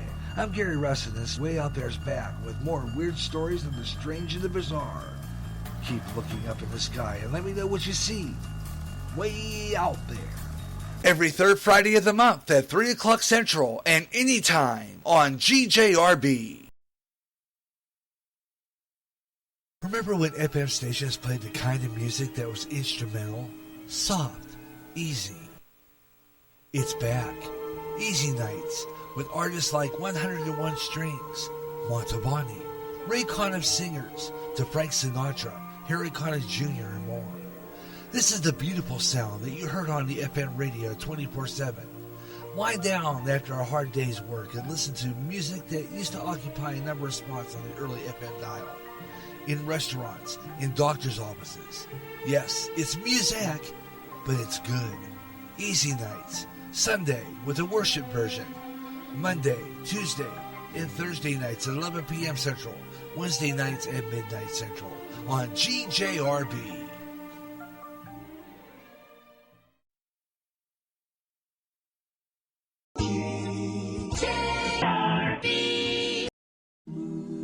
January to December, we'll have moments to remember.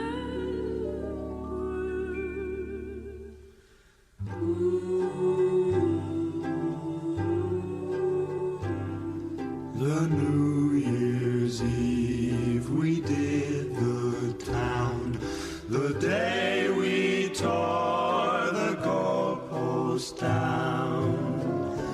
We will have these moments to remember.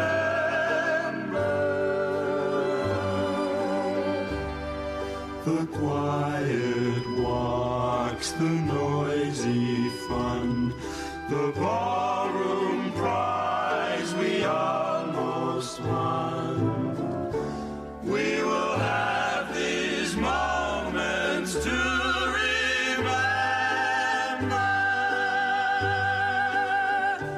Though summer turns to winter and the present disappears, the laughter we were glad to share will echo through the years. When other nights and other days may find us gone our separate ways, we will have these moments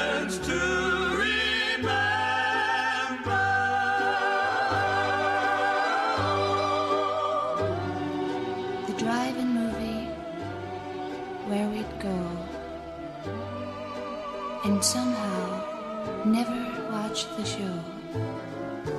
We will have these moments to remember. Though summer turns to winter and the present disappears, the laughter we were glad to share will echo through the years. When other nights and other days may find us gone our separate ways, we will have these moments to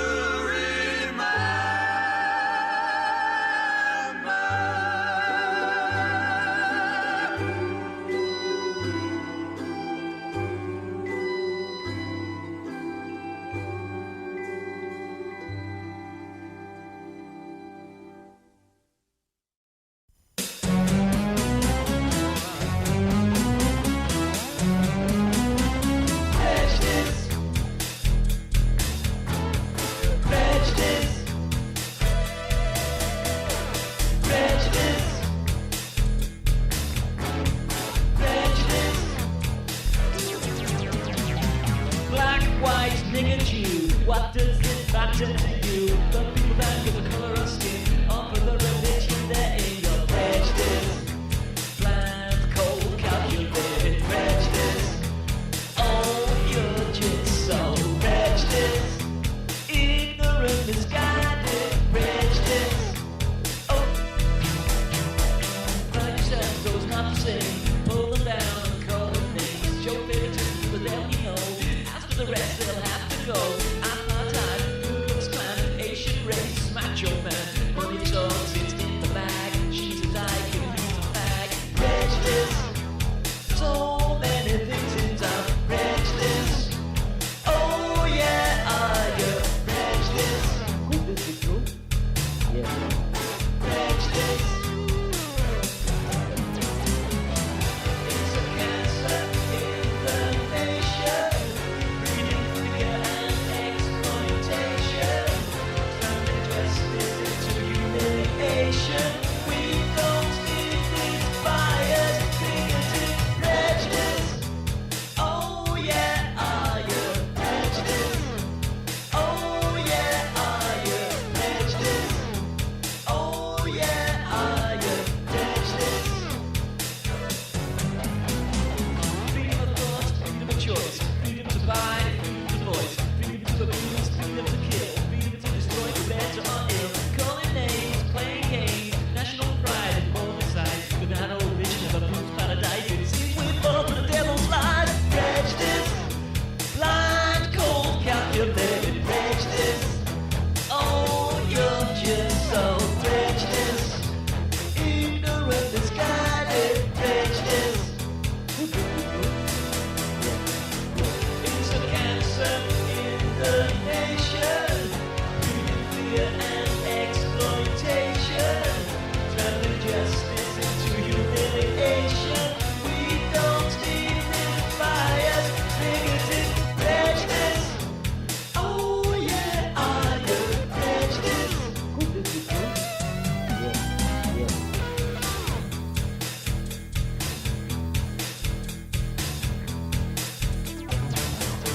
Could this be true? Yes. It was not a dream. The granite wall of apartheid, like the granite wall of the Berlin Wall, like the granite curtains of the Iron Curtain, are crumbling down today. The road ahead is still uncertain, but it is fraught with danger. We need to take every step cautiously.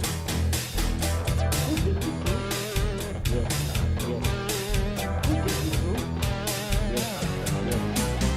Prejudice, can't fight against it. Prejudice, can't win without it. Prejudice, blind,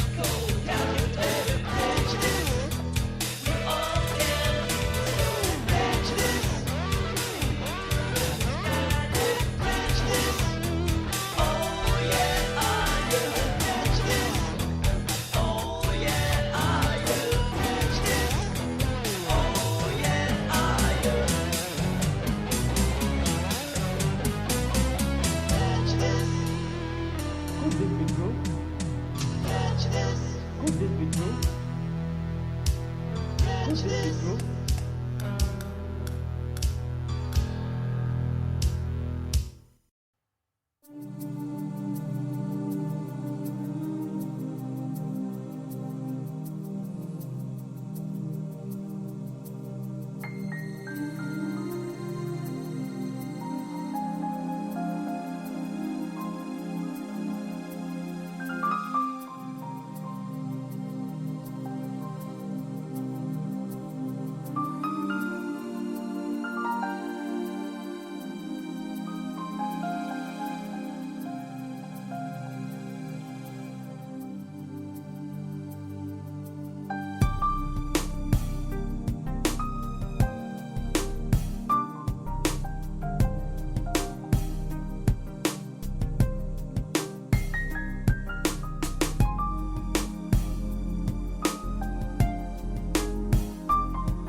There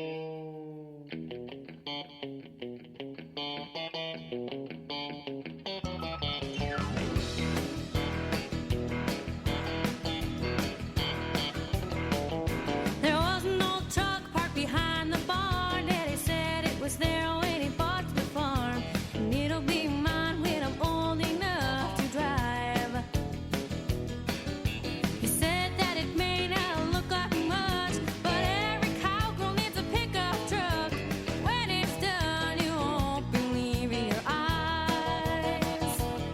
Now it's powder blue with a new V8, CD player kicking George Street. My cattle dog has fun riding in the back.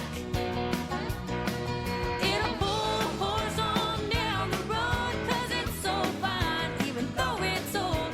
I wouldn't trade nothing for my cowgirl Cadillac.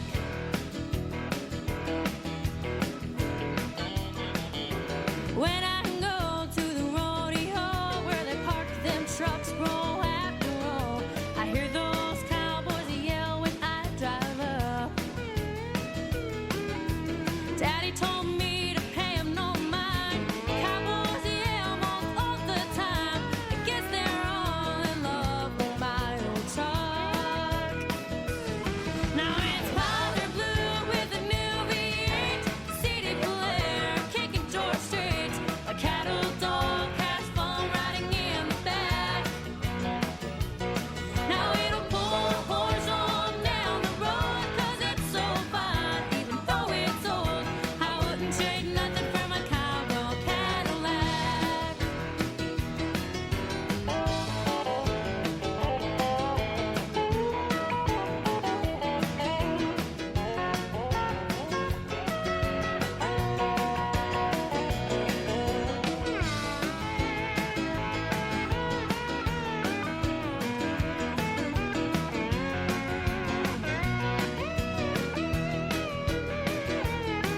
Daddy built this truck and cowgirl tough, and he hopes that he built it tough enough to stand up to everything I put it through.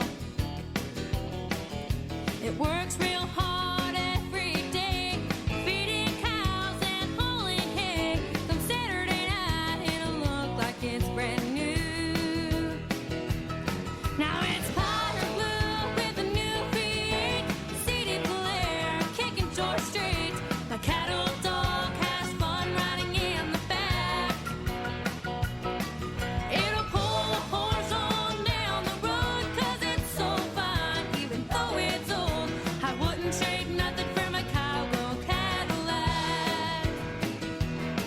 Oh no, I wouldn't trade nothing for my cowgirl Cadillac. Oh no, I wouldn't trade nothing for my cowgirl Cadillac.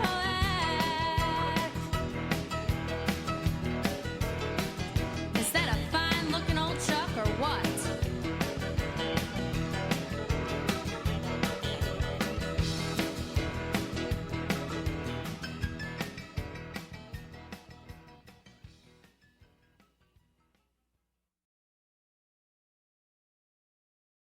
See that girl in the window?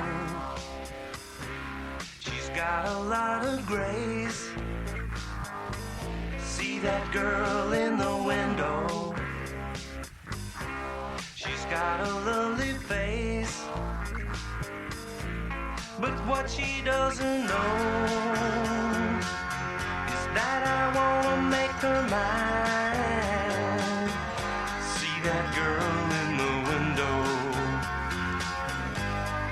She's so fine. See that girl in the window? She's got a lot of style. See that girl in the window? She's got a lovely smile. She's putting on a show, rehearsing every line. See that girl in the window? She's so fine.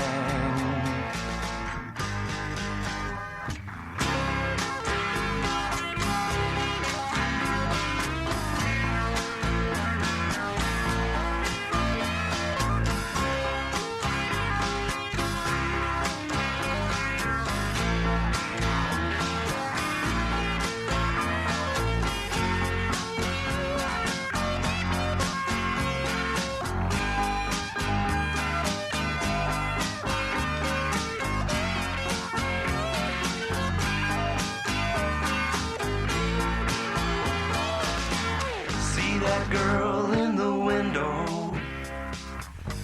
She's a girl I can't resist. See that girl in the window. She doesn't know that I exist. Well, it's time for her to go, but I'll be waiting till next time to see that girl in the window, 'cause she's so fine. Yeah, see that girl in the window. She's so fine.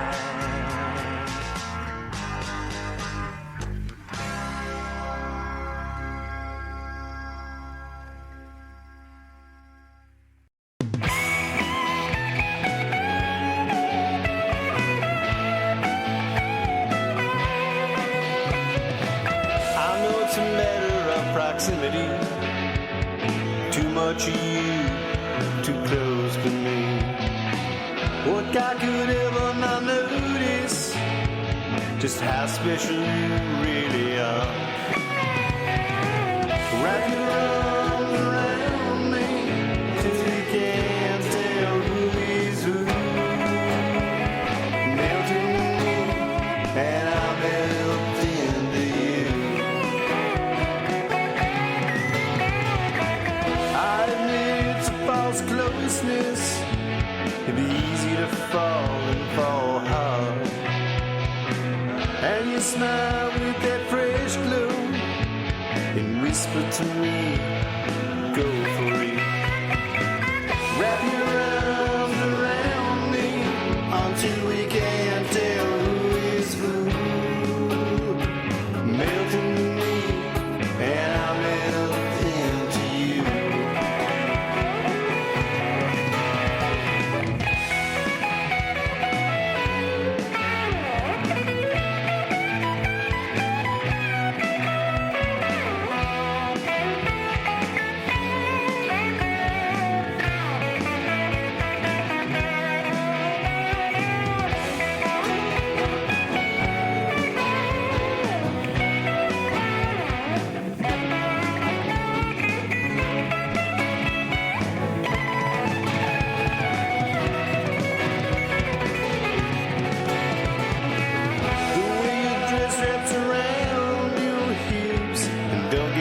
Started with those lips.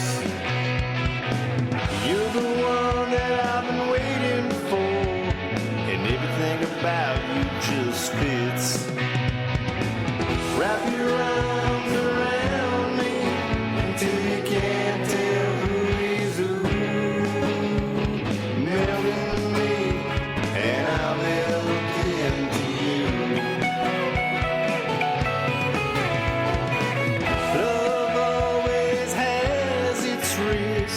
When you choose to open up your heart. But if love's not worth the chance, then what is? What is? Wrap your arms around me until we can't tell who is who. Melt into me and I'll melt into you.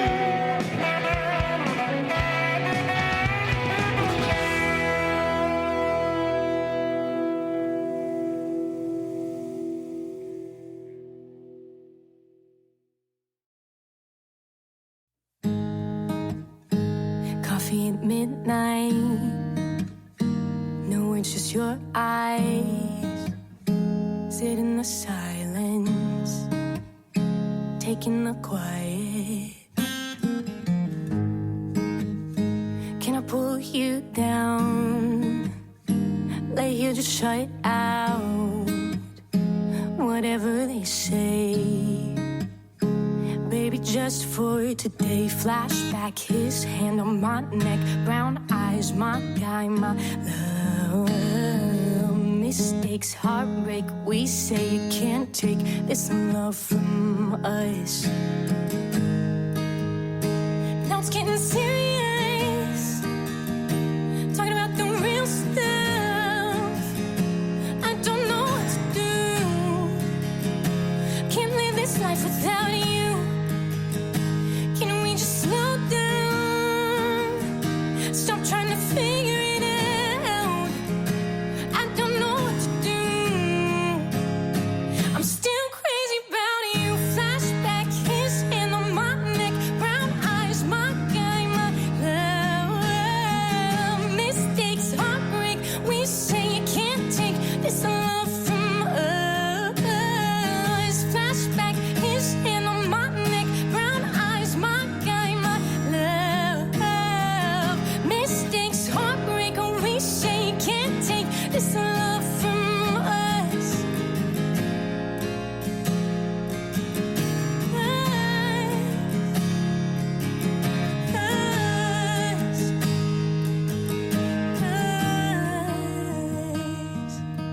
Now we're sitting in your car and I wonder where we are. Why did we come this far just to give up?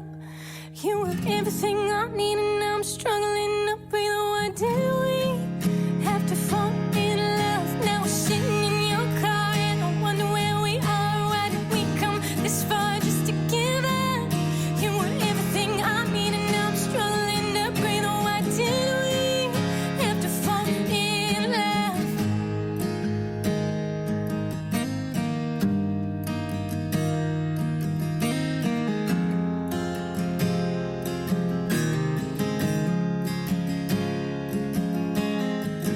Flashback, my head on his chest. He's wearing that shirt I love.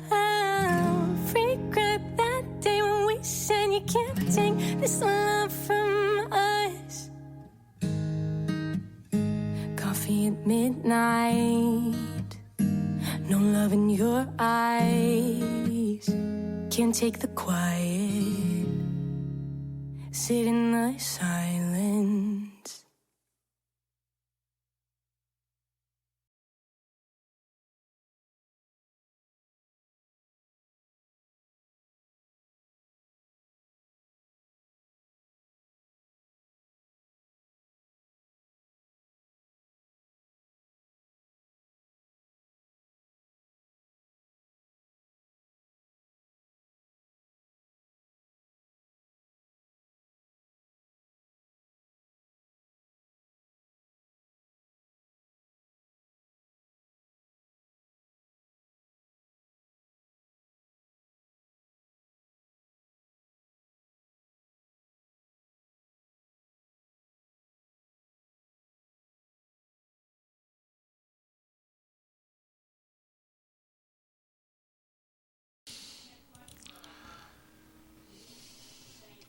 And you're listening to GJRB Online here. And I'm Gary J. Russin. Stay with me. It's coming up in just a little bit. We'll be on the air on GJRB Online here on Spreaker. And also on GJRB on Castbox, GJRB Castbox, with the Gary Russin program, Saturday Extra. And more than likely, this is going to be the last show for a while. Not that I don't want to do any more shows, because I am going to be doing more shows. It's just I got a lot of things to do to prep, because my new computer will be coming this week. I'm getting a new laptop computer, and with that in mind, I'm going to be needing a lot of time to adjust to the operation of that computer. So I'm going to probably take some time to be off the air, because a lot of my music files are more than likely have to be transferred over to that computer. So as a result, I'm going to probably be off the air for a while due to that situation, because like I said, the files need to be transferred over from one computer to the other, and that's going to take a lot of my time. Otherwise, what they call computer switch. So it's going to be where I'm going to have to make some adjustments and do some sound adjustments and see how my sound system's going to work through it. So, that's part of the reason why I'm going to be off the air for a while. Now, it doesn't mean that I'm going to be off the air permanently. I'm just going to be off the air for just a little while I'm getting that all my files transferred to the laptop computer. At which point, when I do get everything ready to go, I will have a test broadcast. We'll be going, right after today's broadcast. Unless things go good, we might be back on for the week before Easter. But I'm going to take some time off to get things set up for that, plus get the automation set up, and try to see if I can rig that computer up for Zeno. So that's going to be part of it. Now, being I'm moving to Zeno doesn't mean I'm not going to be on the air here on Spreaker. We're going to be simulcasting on Spreaker from Zeno. and also from Castbox as well. So those two places are still going to be pretty well used. All the platforms, the GJRB, all of my networks, all of the programs will get simulcast on all those networks. So you'll be able to hear us on the networks, all my stations. I'll have a lot of my stations simulcasting my program. But we'll still be broadcasting live here, but there'll be some networks that won't be on, some feeds that will be carrying certain programs. So I'll be explaining that, plus not to mention the fact that I'll also be doing videos pretty soon again. I'll talk about that during the Gary Russin program Saturday Extra coming up next. But I'll be doing various features and stuff like that. So you might want to check that out. So, I hope you'll tune in, because coming up next on GJRB Online, of course, is the Gary Russin program Saturday Extra. And I'll be explaining more of that in detail. So just to let you know about that. So we're getting ready for that. The Saturday Extra coming up next here on GJRB Online, and GJRB 5 on Castbox today. We'll be on 5 on Castbox today. And we'll do that show there. And so stay tuned for that. GJRB Online, GJRB Castbox 5 in just about 4 minutes from now. So just to let you know about that. Get you ready for the show. Got a lot of interesting things to talk about on the program, so I hope that you'll tune in. And I'll be talking more about the computer and everything too. So stay tuned for that. And let's see, I'll throw in some music here to get us out. Instrumental, perhaps, something that I have from my GJRB playlist. Get us out into the end of the show. Let's see here while we get that going. And let me see, go into my playlist for up and coming. Let's see, that's under the Gary Russin. That's Gary J in the afternoon, Gary J in the morning. To go underneath that to get that playlist. So I have to dig that up and pull the music up for that, and just take us out with an instrumental, if anything, from my playlist. So we'll just kind of do that. Or, let's see, how about this one? We throw in Ronnie Shell. Let's see. What is it? I don't want that one. Okay, we'll throw that in there. Get us out of here. So, we'll do that right now. And like I said before, in reiteration, coming up in just a little bit, the Gary Russin program Saturday Extra will be on the air here on GJRB Online, on Spreaker, GJRB Castbox 5 on Castbox.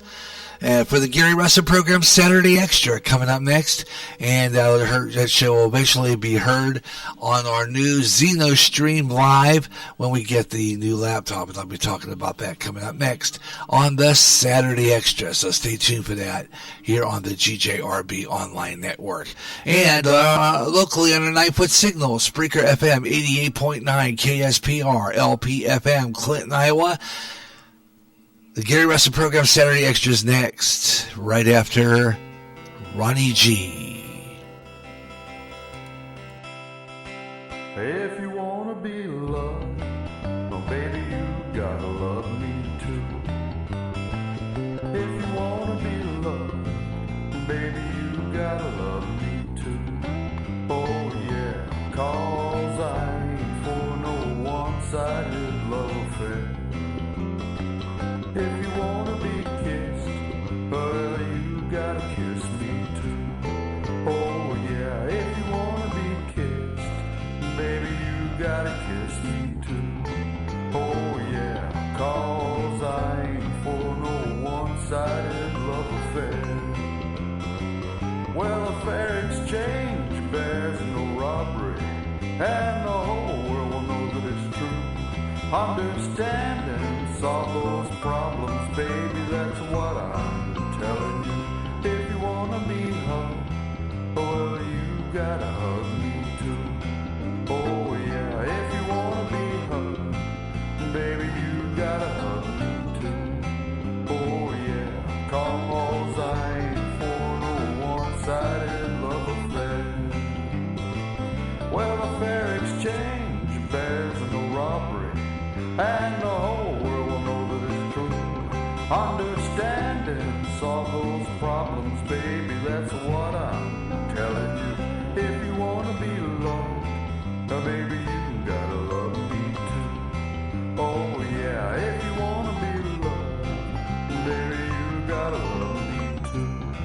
Oh yeah, cause I ain't for no one-sided love affair. Cause I ain't for no one-sided love affair. I ain't for no one-sided love